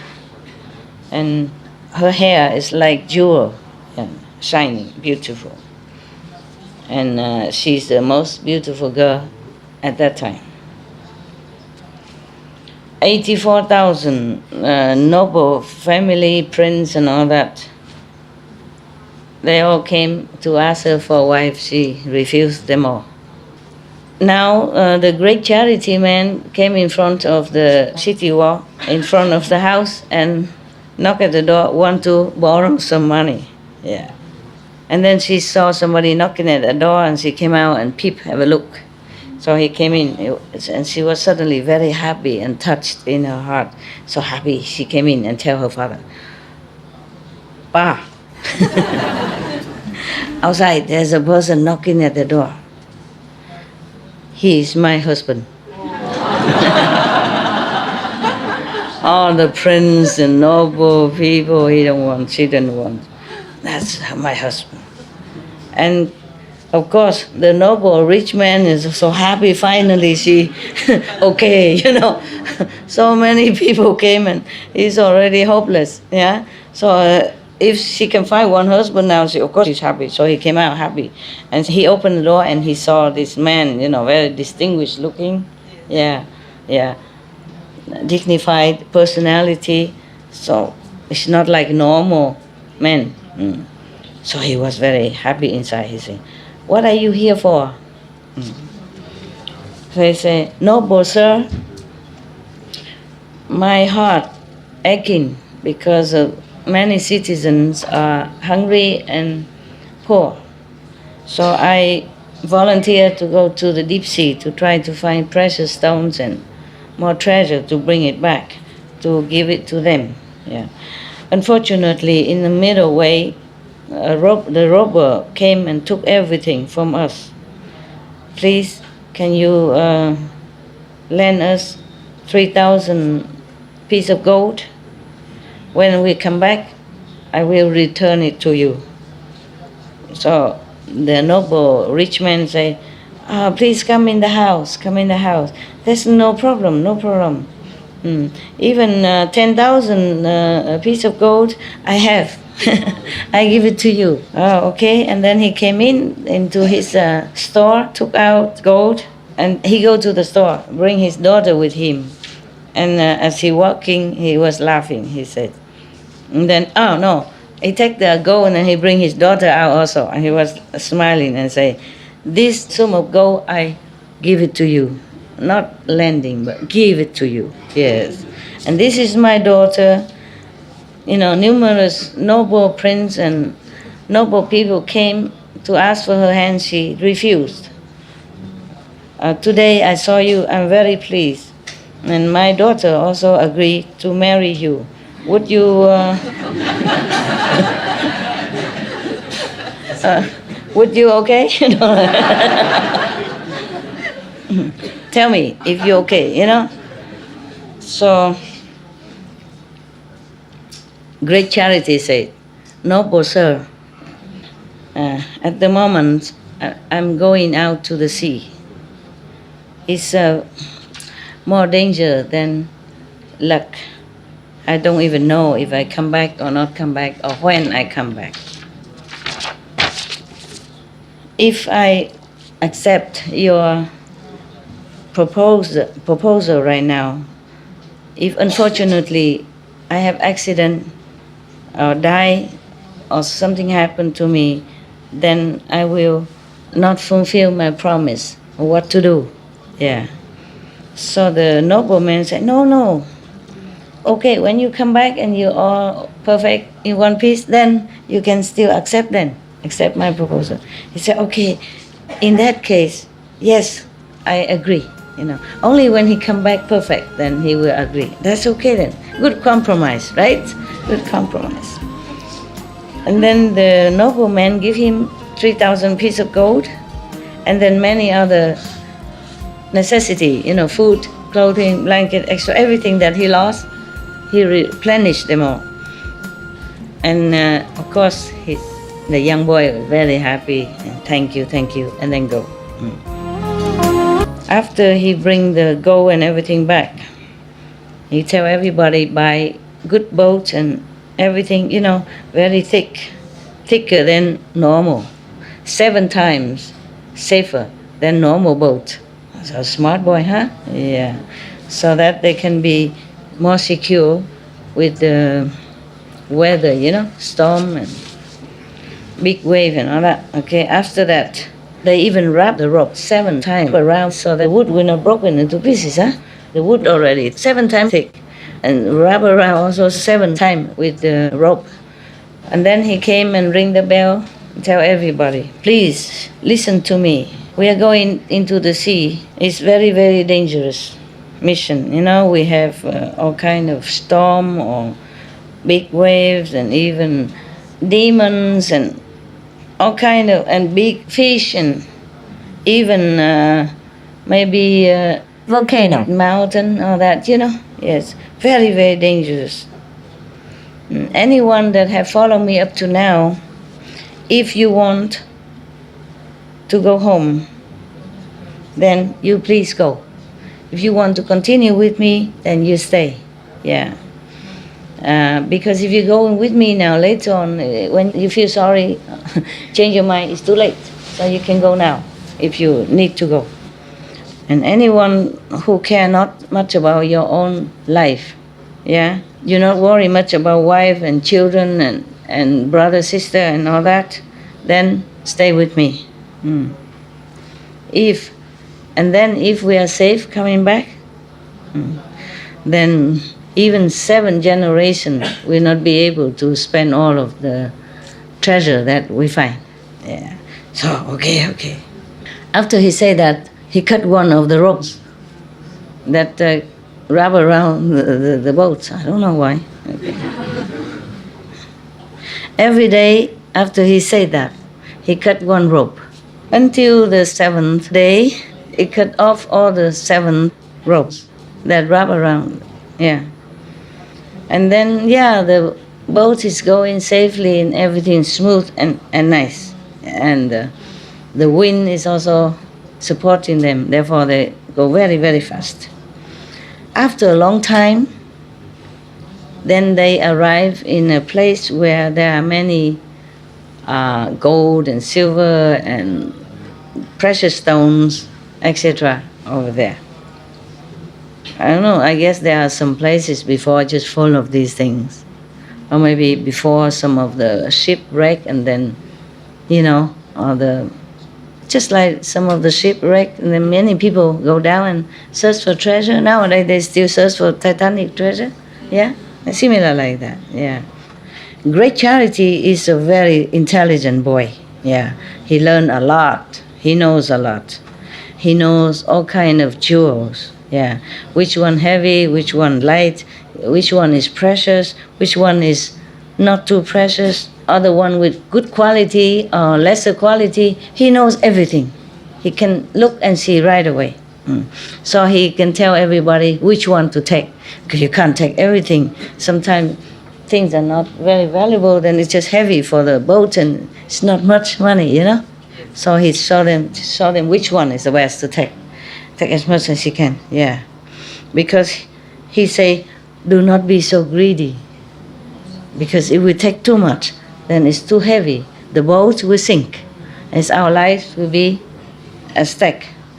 But if take too little, then it's wasted our time and, energy. Yeah. So take just fine, yeah. Everybody, listen to him and do their job and pick up what they think is good. And then after everybody arrange to go home, the Great Charity doesn't want to go to the boat, doesn't want to climb to the boat. And everybody asks him, sir, everything we have taken are the best, yeah? And we are all ready and prepare, everything is already. Please come up to the boat.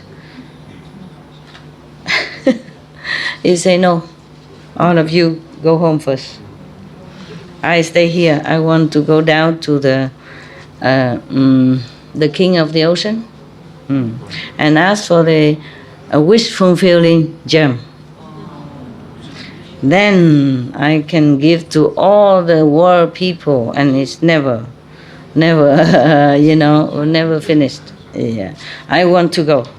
And if I cannot have that jewel, wish-fulfilling jewel, then I will not go back. It's the same again. He probably go there, lay down in front of the king and say, if you don't give me, give me. If you don't give me, I don't go back. This is the advantage also of being a spoiled and the only son. So determined, So everybody say, we rely on your courage and determination to come all the way here. And then now we get a lot of jewels and a lot of precious things. And we all wish to go back safely. And now you abandon us and then you go somewhere alone. We don't agree. Yeah, please come back together with us. And say the stamping feet say no. Please go home. I will pray for you, and you will be peaceful. You will go home in peace and safety. Yeah, happy with family and friends and wife and children. Don't worry about me. Okay? Yeah. Everybody was so sad. What to do? So they put their palms together, wishing him a safe, successful journey to the deep sea. My God. Okay. So there you go. Everybody stand on the ship, on the boat, and looking back at him and all crying. Because if he's left there alone, who knows what will happen to him, you know? Who knows if he even can see the king of ocean or not. This is something like in a dream. The king of the ocean, you have to go down there, you know, maybe you drown already before you even see him. All alone, nobody take care. And remember, he was the son of the rich and powerful family. So used to it being pampered, you know, and taken care of.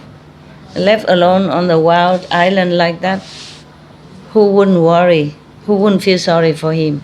Therefore, they're all crying, looking at him and crying.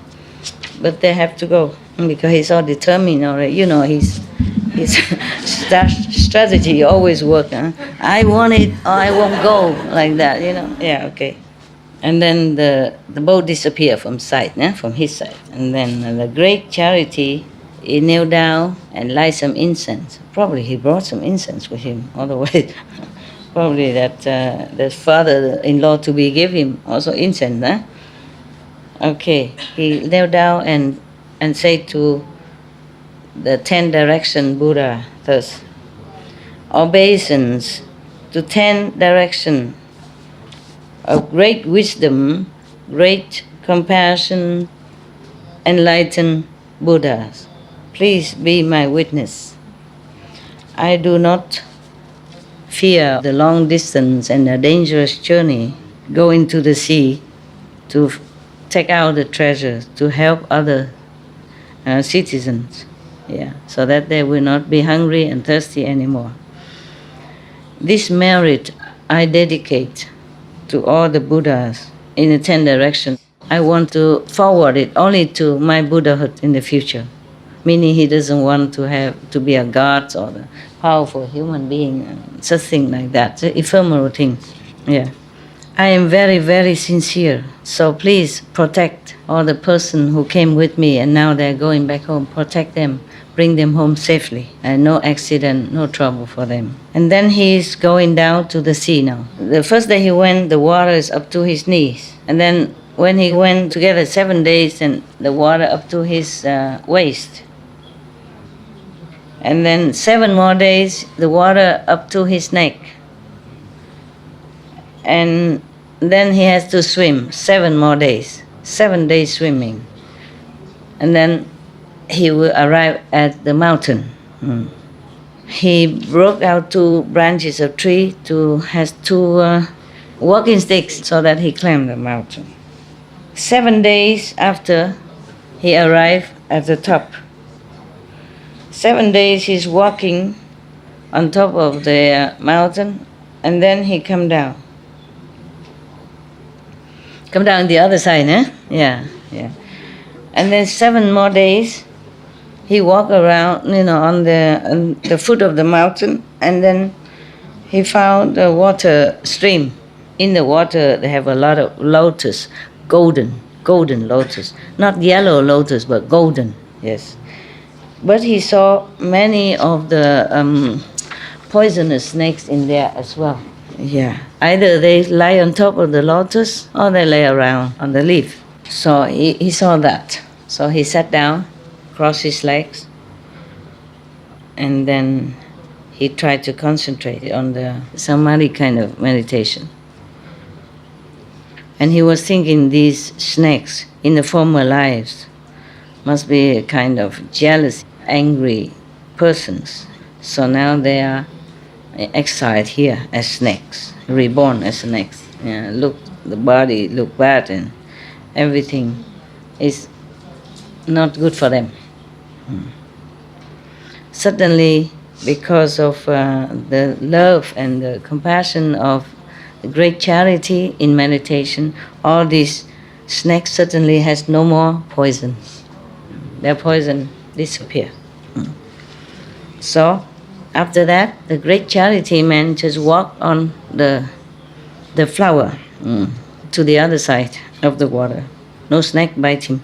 And then after he arrived at the other side, he saw many other demons because they smell humans' flesh, so they're coming to him. And then he also sat down, meditate, compassionate and samadhi. After that, all these demons suddenly change their mind into, loving, merciful being. And then they come and very respectful and happy as him. Bodhisattva, where are you from? So Great Charity say, Sirs, I'm coming to search for the wish-fulfilling jewel. So the demons are happy, saying, oh, this person is full of merit, but he wants to go to see the king of the ocean. Even though he has a lot of merit, but the long distance, how is he going to be able to make it? Okay, I think we have to help him to bring him out of this danger, pass by, and then he can go on his way. So everybody use their demons' power. Demon has power, we don't have. Then, carry him all the way to 400 miles, and then they come back. From then, the Great Charity goes straight on. And suddenly he saw a big wall, a silver wall, but it emits light like the sun. Now he knows this is the palace of the Ocean King. Yeah. So he was very happy and go inside. Yeah. But around this citadel, around the wall, there's 7 times this kind of water moat, 7 times water, surrounding the wall. And inside that, a lot of snakes, poisonous and scary snakes. Yeah. And then Great Charity thought to himself, these snakes, when they were alive as humans, their heart was so wicked and harm many people. That's why they have to be born as snakes. Look so scary and wicked like this and poisonous. So he felt very sorry for them, and he emit compassionate feeling, like energy like that. And then suddenly all the snakes disappear. Then he can go. When he went to the gate of the city, he saw 2 big dragons guarding there. When they see Great Charity come in, they look at him, stare at him. And he also had to meditate on the merciful samadhi. And then the 2 dragons lower their head. Don't stare at him anymore. He walked on top of the dragon's head and go inside. Then he saw the king of the ocean sitting there in his jewel throne, 7 jewel throne. And he saw Great Charity came in. He was so surprised. He was thinking, my citadel has 7 times, protection of water, and many poisonous snakes, and then even have dragons and demons. And how can he come here? He must be full of merit.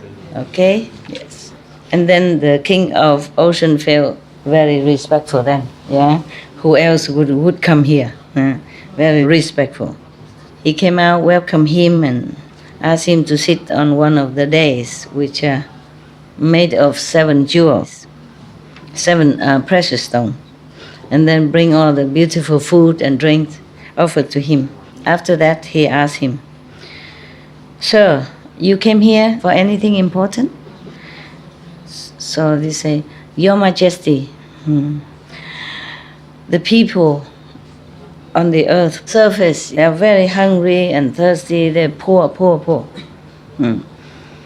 Because of that, they have to do many terrible things, and creating terrible, killing karma, all kind of terrible karma they create. And then after they die, they will have to go reborn into the 3 evil paths. I feel so sorry for them. That's why I want to help them.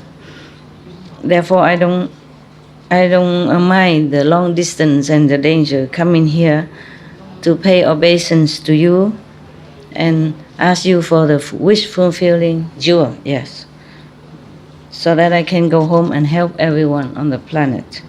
Please be merciful and give it to me. Yes. But wish fulfilling jewel is the most precious. Yes. Even though you came here, your adventurous journey to come here is very laudable, praiseworthy. Normally, I would not dare to refuse you, of course. But you stay here for 1 month first, so that I can make some offering to you, and then you preach to me, and then I will give it to you. What kind of preaching? He's not a priest. But he respects him so much, he thought he's a bodhisattva of some kind, yes. All right, so every day, the great charity say, oh, that is precious, precious. Your Majesty has such a hospitality to keep me here. And then even want to hear some saying, some Dharma. I would not dare to refuse, yeah. I will stay. And then every day the king of ocean offer him food and drink, very respectfully and very plentifully. And then when he was eating, all the ocean being come with the music and dancing and singing, beautiful people. It's just excellent music that on the planet we cannot hear, we will not have. And after that, the great charity used all his eloquent talent to preach to the king. After a while, 1 month is up, he say goodbye. And then the king of the ocean take the wish-fulfilling jewel from his tuft of hair, give it to him. And then he said, great charity, sir, your mercy heart is so great, so big. Your willpower is so incredible. In the future, you definitely will be a Buddha. After you become Buddha, please accept me then as a disciple, and with wisdom. And then the king of the ocean take the wish-fulfilling jewel from his tuft of hair, give it to him. And then he said, great charity, sir, your mercy heart is so great, so big. Your willpower is so incredible. In the future, you definitely will be a Buddha. After you become Buddha, please accept me then as a disciple, and with wisdom. Then the great charity say, excellent, sir, your Majesty, what kind of ability, what kind of quality, what kind of power does this wish-fulfilling gem has?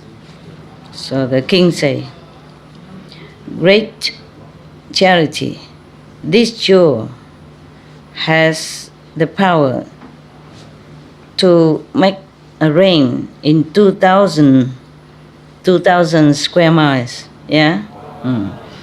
And then that rain will manifest into many different kind of food for all beings to use, the useful thing daily. And then so he's very happy. Accept the jewel and then thought to himself, he said, this jewel seems very precious, okay, but it's so limited. 2,000 more square miles he didn't like. Yeah, sure. Not enough. It's not as powerful as I thought to help more beings. It's not as I wanted. But never mind, I say goodbye and then take the jewelry and go. And then walking for a while, I think he wants something better. Walking for a while, he saw another citadel with the walls. It's all like green diamonds. Green diamonds, yeah. The same, 7 moats surrounded, a lot of water, and then a lot of poisonous snakes. Yeah, so he was thinking of himself, the same, nah? Because these snakes in the former lives, as they did not do anything good and they're wicked in their heart, therefore they be born in such a horrible, poisonous being.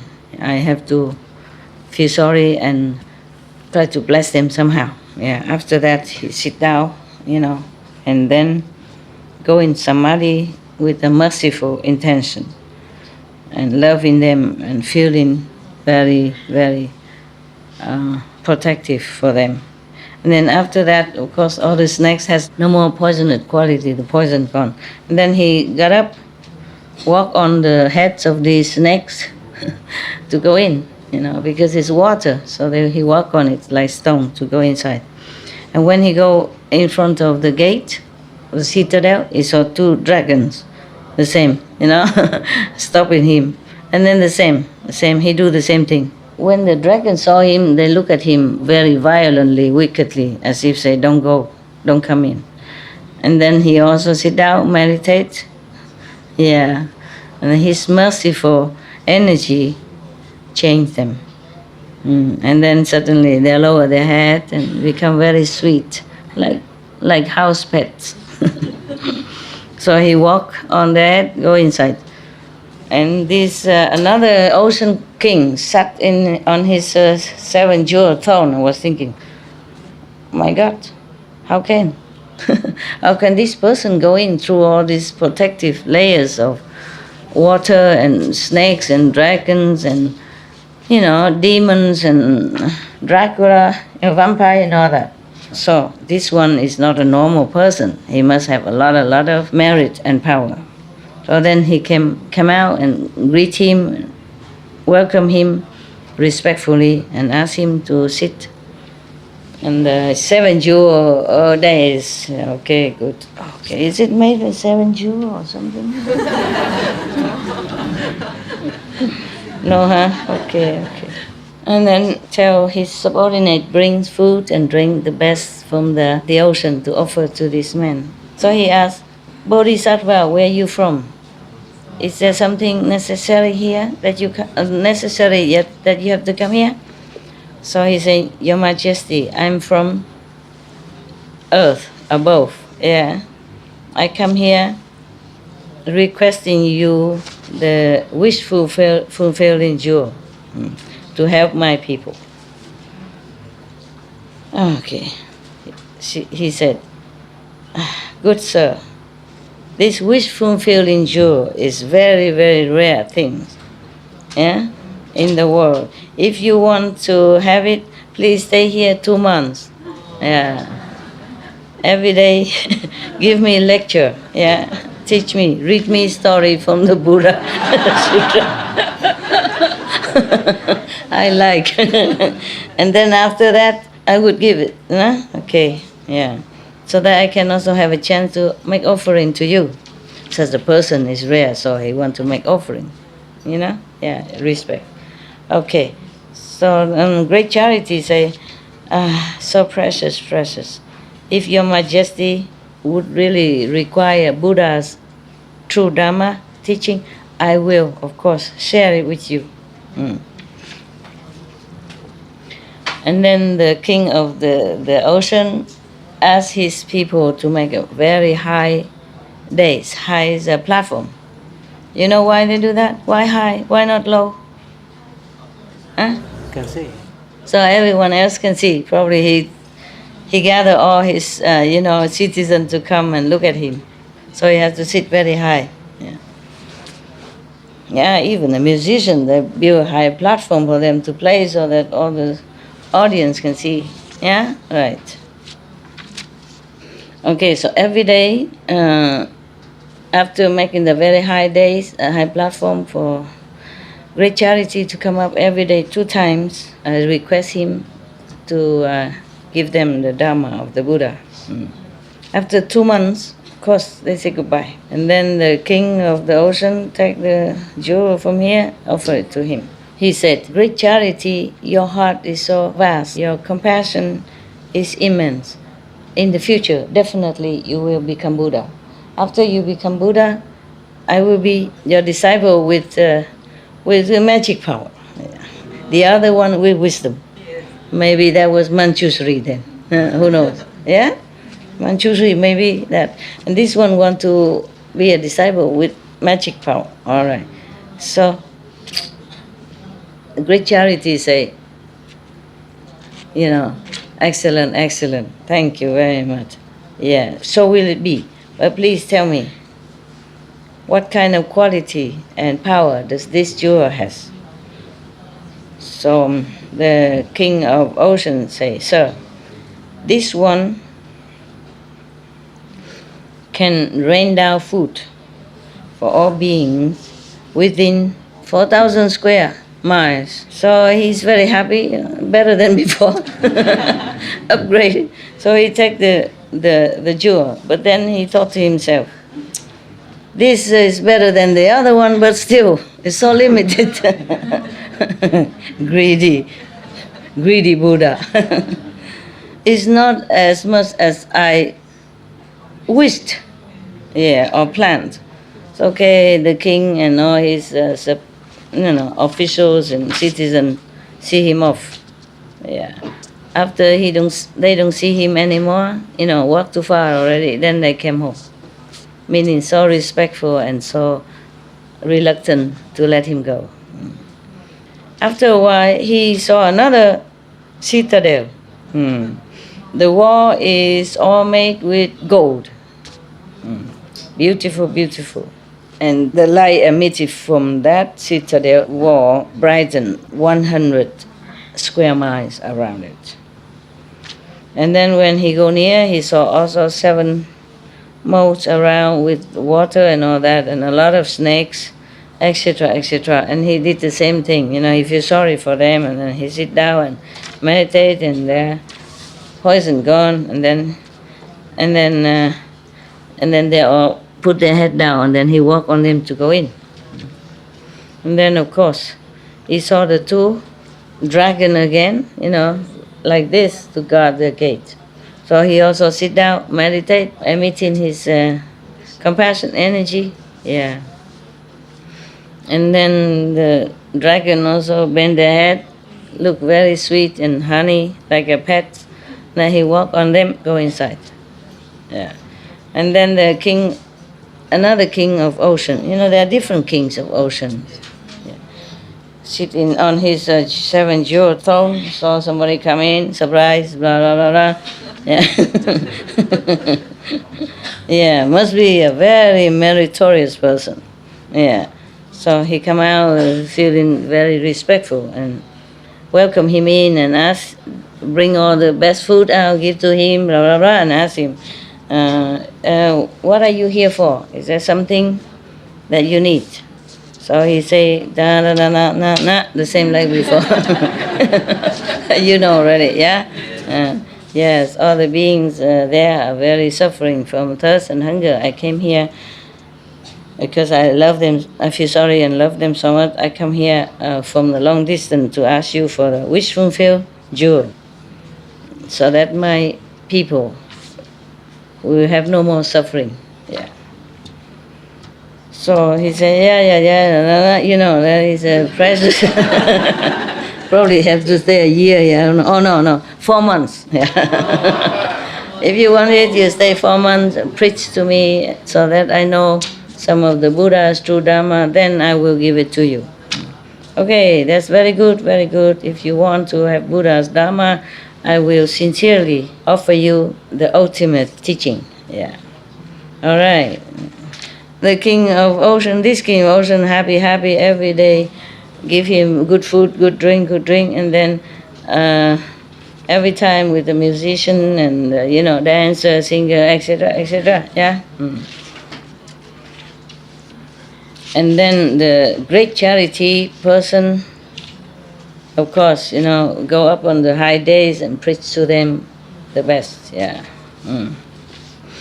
After that, the king come and listen to the Dharma every day without fail and without tightness. Yeah. 4 months long, he arranged the schedule accordingly, and every proper time always offer proper things for great charity. After 4 months, you say goodbye and then take the jewel out and give it to him. Okay. And then say, great charity, your vows is so great and your mercy is so high. Because of love for other beings, you don't care of your own body, you're not afraid of danger and hardship. You come here because of them. So in the future, definitely you will become a Buddha. And thus, I vow to be your disciples with the best memory. Anand, I guess Anand. You know everything, my God. There's no surprise for you anymore.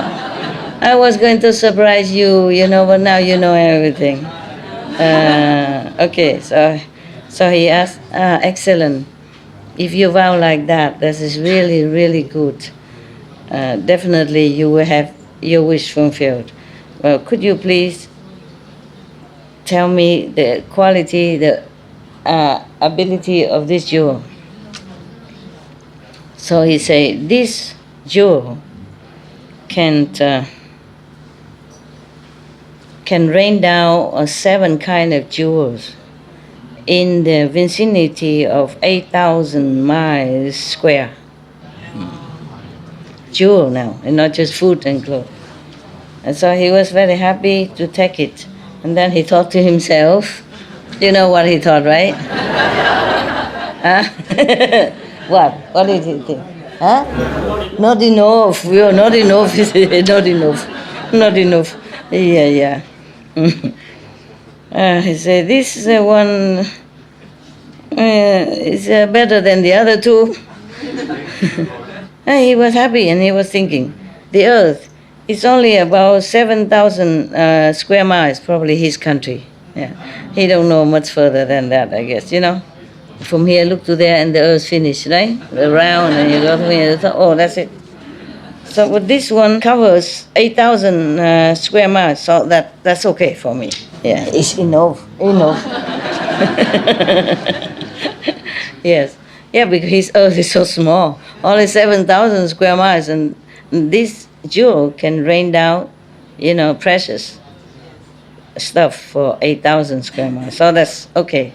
It's good enough for me. I don't know what he do with 1 extra square miles. Yeah, it rained down into the air or what? Nah? Okay. So he went out of the 3rd ocean kingdom, put that jewel on his hand, and say, if this is a true wish fulfilling jewel, take me up into the sky and fly me home. Okay, so is it true like that? Suddenly he was lifted up into the sky and fly for a while. Yeah, as a bird. After a while, past one of past the ocean, he landed on the beach and take a rest. On this beach, somewhere on this beach, when he was sleeping, there was some of the dragons around there, knowing that a great charity has came to the ocean king and has got the best wish fulfilling jewel. So they became greedy. They saw that he's sleeping. They came there, took the jewels from his body, untied the bag, took it, and went down to the ocean, disappeared. Great charity heard some commotion, wake up, open his eyes, don't see anyone, but he saw his 3 jewels gone. And he thought to himself, in this area, it's not possible to have any humans, so it can only be the dragons that stole my jewels. What a waste of my time and my, diligence. I spend so much time and go through so much hardship to get them, so that I can rescue other beings, to fulfill my wish of charity, to give it to others. And you guys came and stole it. If I don't take them back, I will not go back home. Give it back to me, give it. Same stuff. Spoiled brat. I want what I want and I get what I want. Yeah, okay. All right. Even if I die, I will not go back home empty-handed. I will scoop all the water from the ocean until I see you down there. You wait and see.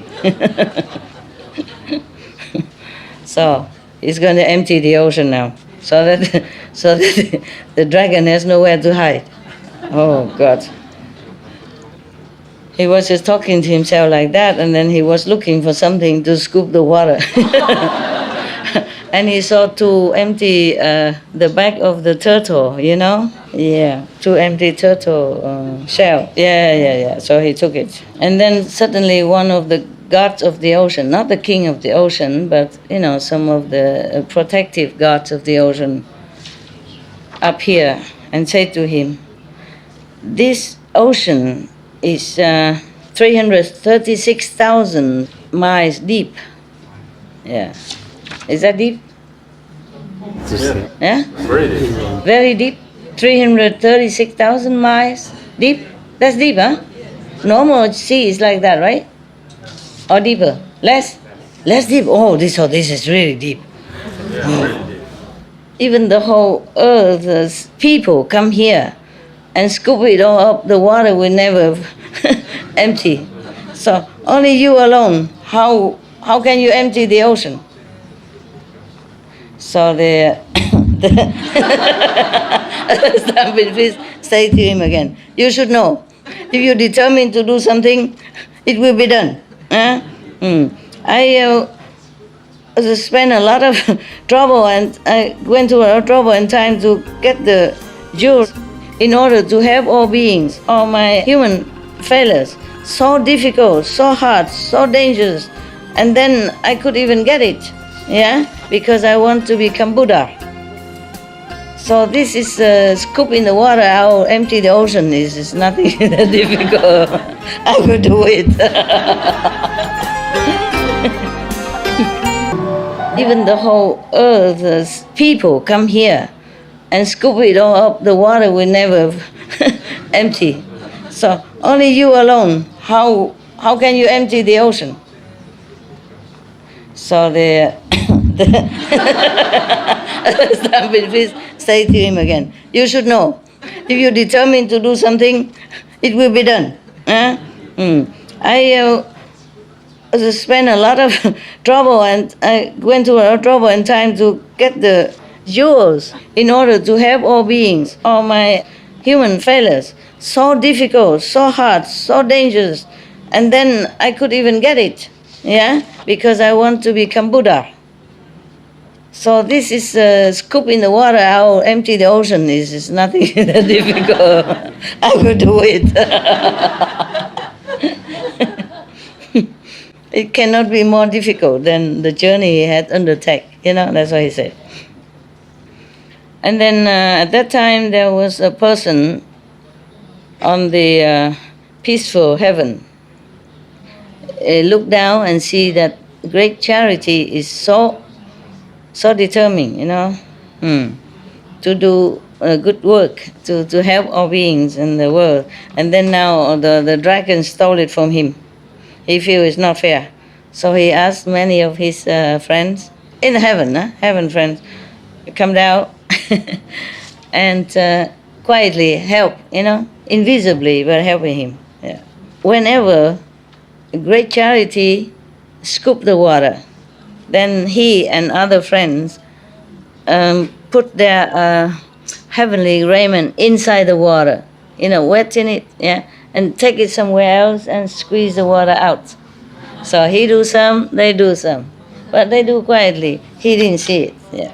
After a while, the water is already lower down 40 miles. Yeah.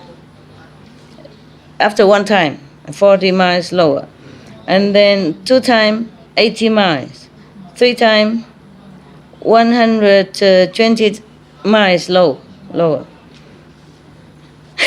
After the dragon saw that the water level keep lowering, they were so scared. They came up and said to them, "Okay, stop. don't scoop all the water out. We cannot leave. Just tell us, what do you want to do with these jewels?" Yeah? He said, to save all other beings on the planet Earth. In that case, we are so many dragon beings here. Why don't you give us? Why you have to go and give it to the planet Earth humans? So he said, in these oceans, there are many beings, for sure. But these beings are not so suffering like the humans above on the surface of the earth, yes. Because they don't have enough food to eat. They don't have enough clothes to wear. Therefore, they have to do many wicked things to survive, like killing each other, cheating each other, trampling on each other, competing with each other, all kind of bad behavior to survive. When they doing full 10 wicked things, killing, stealing, lying, all the kind of thing like that, to survive. And after they die, they will suffer even more because they will be born in hell or animals or hungry ghosts. Therefore, I come down to the Ocean King to ask for the wish fulfilling jewel. So I'm able to buy clothes and food for them first. And then after that, I will teach them the 10 wholesome deeds. And after the dragons heard, he said that they returned the 3 jewels. The gods that protect the ocean saw his heart, his spirit so determined like that. So he went in front of him and he vowed that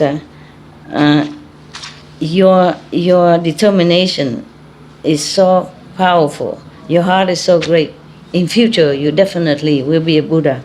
I vow to be your disciple that is very diligent.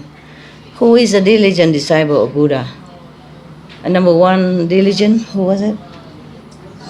No, not Anand. Somebody else, huh? I forgot the name. Like Anand is memory number 1. Maudalayayana is magical number 1.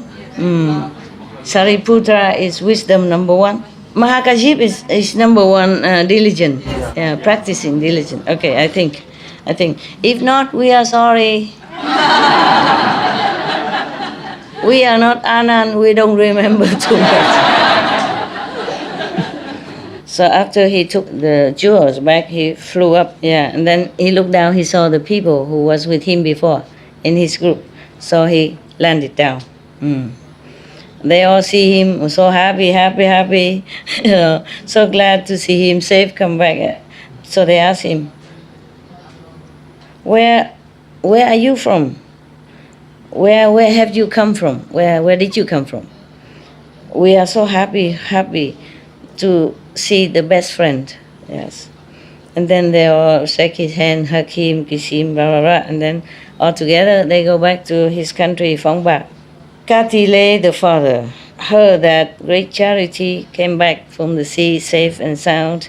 Of course he come out and then bring everybody home, make a party for them. After that, they talk about, the whole journey, etc., etc. And then great charity pointed the jewels to all the stores, and all the store filled back again, like before, even better. Yeah. It's full of jewelry, silver, gold, diamonds, platinum, anything. Yeah. And then Katile. Katile is, it's not the father, the father-in-law to be. So he was happy, and then he brought his daughter out, put jewelry and beautiful clothes and bring her out, and give her to great charity. when they are leaving his house, he offered 500 artisans, like lady in waiting and all that, it's to help the wife, and to have his daughter, also 500 great white elephants as dowry, accompany his daughter. So the great charity give all the elephants and all that for his friend to ride and going home. The farewell party is so great. Everybody come out and look. The whole country hear about it. Yeah. Since great charity left home to go to the sea, the parents miss him so much, worry about him so much, crying a lot day and night, so sorrowful, crying that they became blind. Don't worry. The jewels, remember?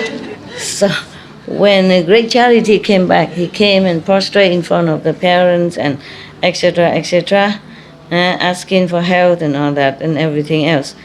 And then because both of them are very happy, but they don't see anymore. So they just touching their head and look, checking the nose and eyes if it's still there, of their son or not. Yes. They say, you have the heart to leave us and went in such a long way and such a long time. Both of us miss you and feel so sorry. But did you get any precious thing from the sea to bring back? Say, yes, Father, yes, Father. I have asked the king of the ocean, so for the wish-fulfilling jewel. You take it and have a look, see if it's precious or not. So the father took it and say, this is like one of the stone in our yard outside. What is so precious about it? Like the pepper we have in here. They don't see. The father is blind already, you see? So just put it there. He didn't know yet. The son didn't know that they're blind. So I say, you take the precious stone to see if it's precious or not. Boasting, And then he took and he touched it. He said, this is like one of our pepper outside. What is so precious? And why you wasted your youth and your energy and, risking your life to go out such a long way and go in the sea for that? What for you bring this useless thing here? So great charity knew that they're blind now, don't see nothing. So he took the jewel, touched the eyes of both parents, and their eyes became normal again, can see again. I told you I know everything. Yeah. And then their eyes are even brighter, better ability than before. Both of them are so touched, so awe. Then they say, wow, precious, how precious. Even though you have gone through a lot of suffering and hardship, but it's all worth it. Yeah. And then the great charity, rise up the jewels, and he said, like hula hoop, please make the seat, the chairs of my both parents become a throne of 7 jewels with the canopy cover on top. Done. Immediately. It's a wish fulfilled, wish fulfilling jewel. And then after that he say, make all the store of my parents, of my king, and of the king officials, and all the citizens full of jewelries, and everything. Yeah, what do? Everybody have gold and silver, then who's planting vegetable and all that for us? If everybody is so rich, and who's planting vegetable and food? God, next time you come, what can I do? What will I do? No food, no vegetable? Because everybody is so rich already.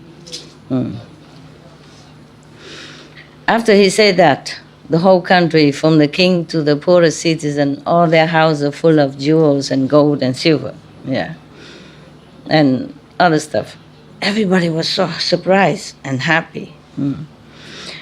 After this period of time, great charity ordered somebody, his worker, to go around 5,000 miles, 8,000 miles. He told me that the Earth only 7,000 miles, so where the the people will fall into the space or what?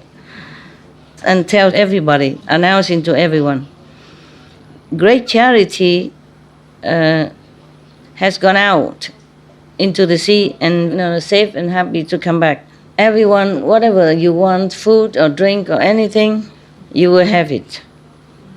But the whole country citizen must keep vegan diet. Be vegan, make peace. Yes.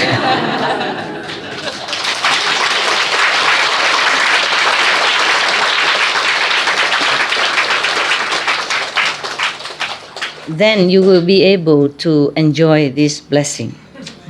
If not, no. Yeah, that's it. That's the mean. Yeah. On the 7th day, great charity go take a shower and clean himself, or wear new clothes, and go to a big piece of clearance, just land, and put all three of them on a big canopy, very high canopy. And then he hold a pot with a lot of incense burning on it and vow this. All the beings on this earth who suffer a lot of hunger and thirst and poverty, I would want them to escape from the poverty and suffering. If this is truly wish-fulfilling jewel, then please rain down gradually whatever they need for everyone, for the necessity for everyone. After he say that, suddenly all the cloud, beautiful cloud, come in everywhere, and then the wind clean away all the dirty and garbage on the surface of the earth. And then rain comes down, clean up first, wash out whatever leftover dust and all that. And then suddenly all the food and drink rain down after that. Yeah. And then after that, 5 kind of cereals also flew down all over, everywhere. And then clothing and cloth and everything. And then all kind of thing, everything, all over the planet. Yeah. And then from then on, the whole planet, everyone has everything they need. Yeah. Including jewelry and precious substance. After that, because too many, so they regarded diamond, gold, silver, it is like stone, no value. We wish, huh? You wish, huh? You wish you have half of that, huh? After he saw that all the citizens happy, contented with whatever they need, and then he asked someone else come in announcing something again. All the citizens before don't have enough food to eat, don't have enough clothes to wear, etc. Don't have precious things in your house, that's why you're killing each other. Just blind by interest, blind by your own self-defense. You don't care about whether it's right or wrong deeds. Yeah. After you die, you will fall into the 3 wicked paths. Yeah. And if you are already from the dark area, you even enter the darker area. And then life after life will suffer so much. Yeah. Because of my compassion for you. So I forgot my own safety, went into deep in the sea, etc. Go through a lot of hardship and danger to bring home this wish-fulfilling jewel, so as to give enough every necessity for all the citizens in the country. Now, I would like all of the citizens to try to practice the 10 wholesome deeds, yeah? And keep your speech, action, and thinking pure and merciful, compassionate, loving and kind, filial and protective of each other. Do not be too careless about this. Then you will be able to escape the three wicked paths, the three evil paths. Life after life, you will be born in heavens or earth, enjoying richness and happiness. And then after that, he write many letters, similar thing, send it to all the king, officials and citizens of other countries, to do the same. Not only that, he used many expedient means to lead all beings into the righteous path, cut off the wicked deeds and diligent practice wholesome actions. At that time, on the planet here, everyone rely on his blessing, has everything they need. And also diligent practice, the 10 wholesome deeds. And then they think they don't know what to do to repay his kindness. They can only know how to obey his teaching, and become more humble, keeping mind, speech, and action pure, to repay his love. Because of that, after they die, all of them gone to heaven. Now, the Buddha remind everybody, Sariputra, you should know, Nikoluda, at that time was my father now, the king. And the mother who gave birth to great charity is now my mother again, Maya, the Queen Maya. The great charity person was my former incarnation. The king of the ocean of the silver citadel is now Sariputra. We know everything before already. We knew already. The ocean king who stay in the diamond, lily, maybe it's not diamond, it's like crystal, crystal. It doesn't matter. Is now Maudalalayana. The number one, magical. Yes. And the ocean king who stay in the golden citadel now is Anand. He want to become the memory number one. The god of the ocean now is Leviat. At that time, Anand was the king of ocean, treated me generously and respectfully. And he knows what time I need what. And the same today, he like to do the same for me. He wanted to have these three conditions. If he were to be my assistant, I accept all that. So Anand, Anand, is very, very glad, that the Buddha repeated his former reincarnations.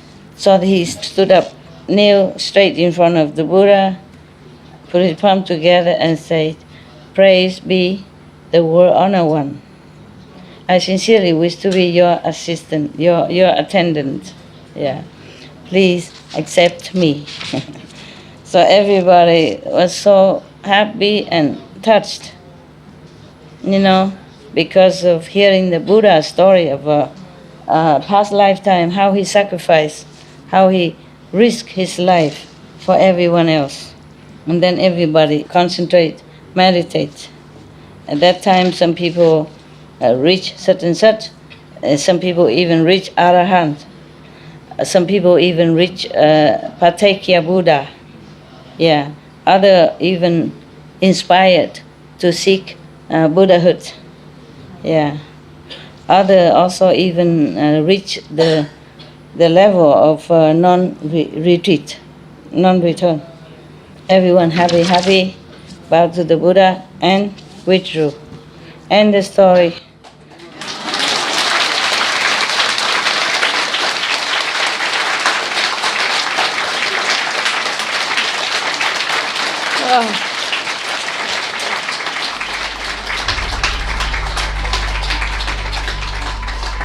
We should really thank the past masters, monks and nuns and scholars who have taken time to record the Buddha's teaching after the master's nirvana, and also for the past and present persons, lay or monks or nuns who have really dedicated themselves, sacrificed their time and precious health or under any difficult situation to translate this so that I can read it to you. And we have to thank them. And may they be blessed forever by all the Buddhas, past, present, and future. May their merit be immense. May they be liberated forever. Thank you. We thank the Buddhas and Anand and all the saints and the disciples, great disciples of the Buddha, for this beautiful example of sacrifice, compassion, and love. Thank you so much. We thank you.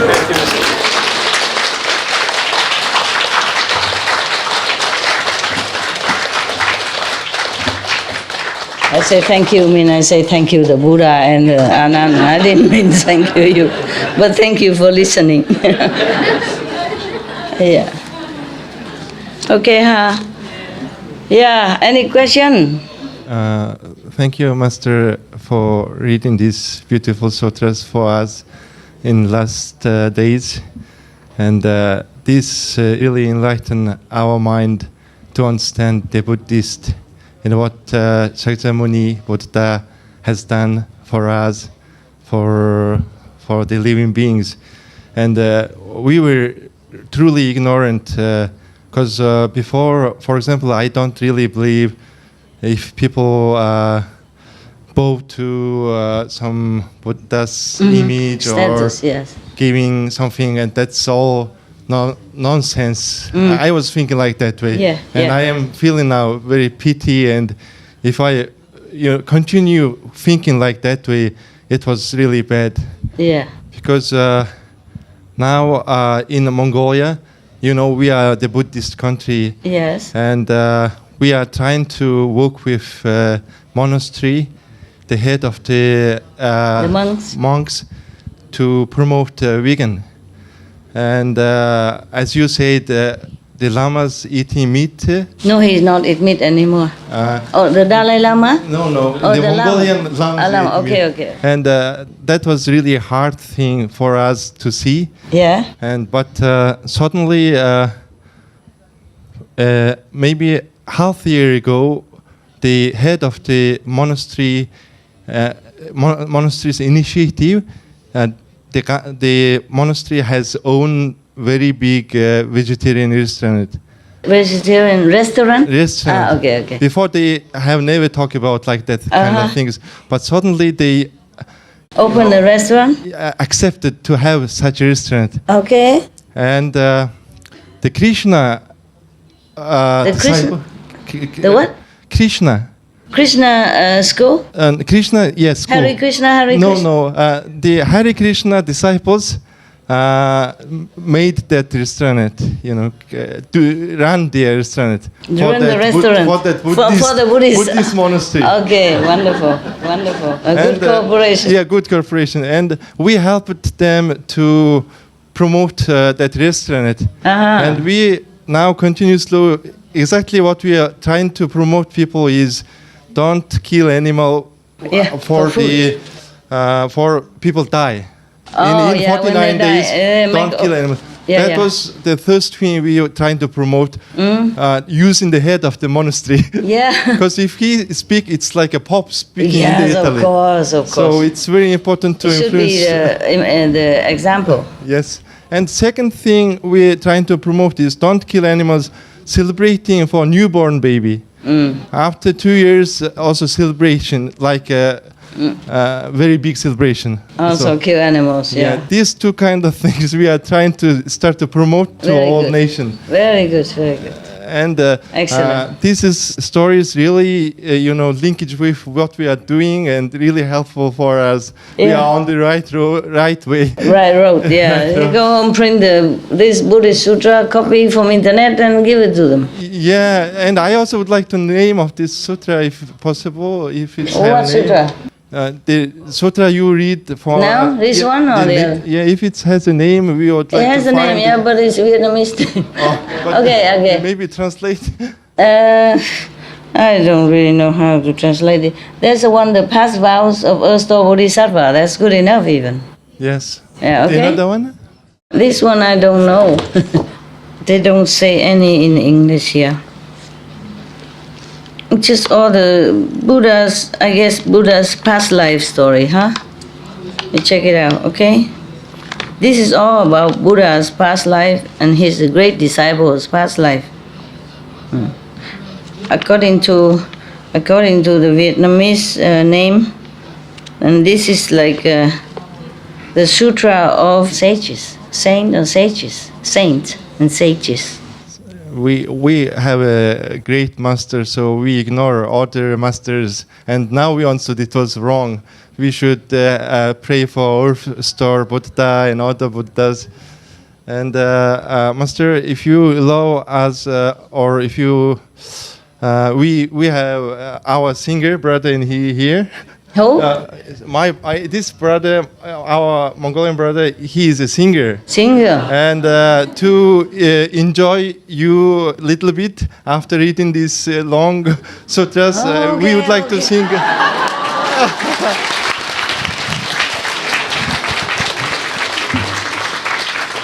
So it's my time to enjoy, huh? Oh, thank you, Okay. Master, for everything. Wow. Okay. You sing now and I rest. Yes.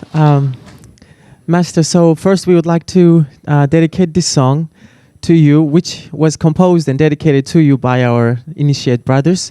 It's called Queen Mother of Universe. You've heard it before in 2012, right? Right. During the Don't retreat. remember.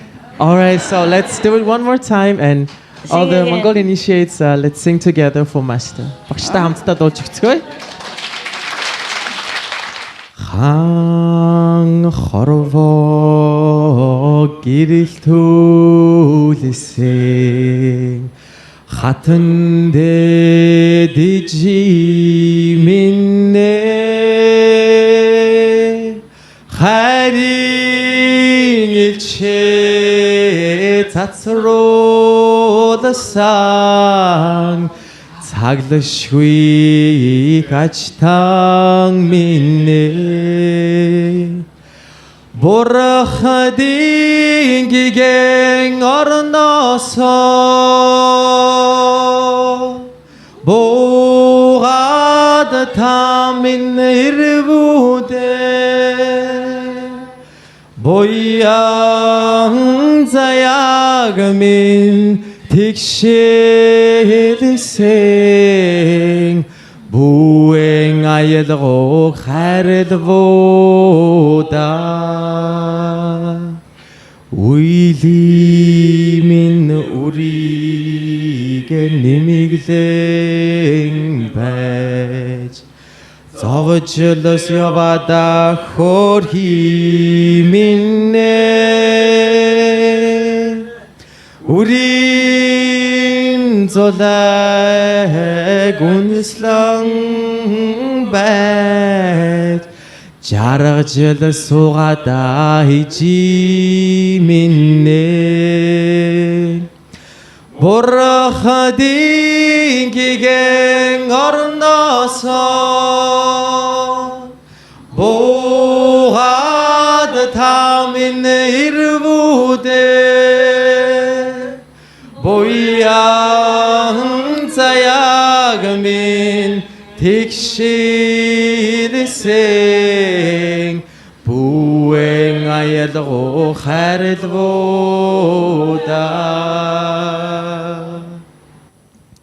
Voila. Thank you.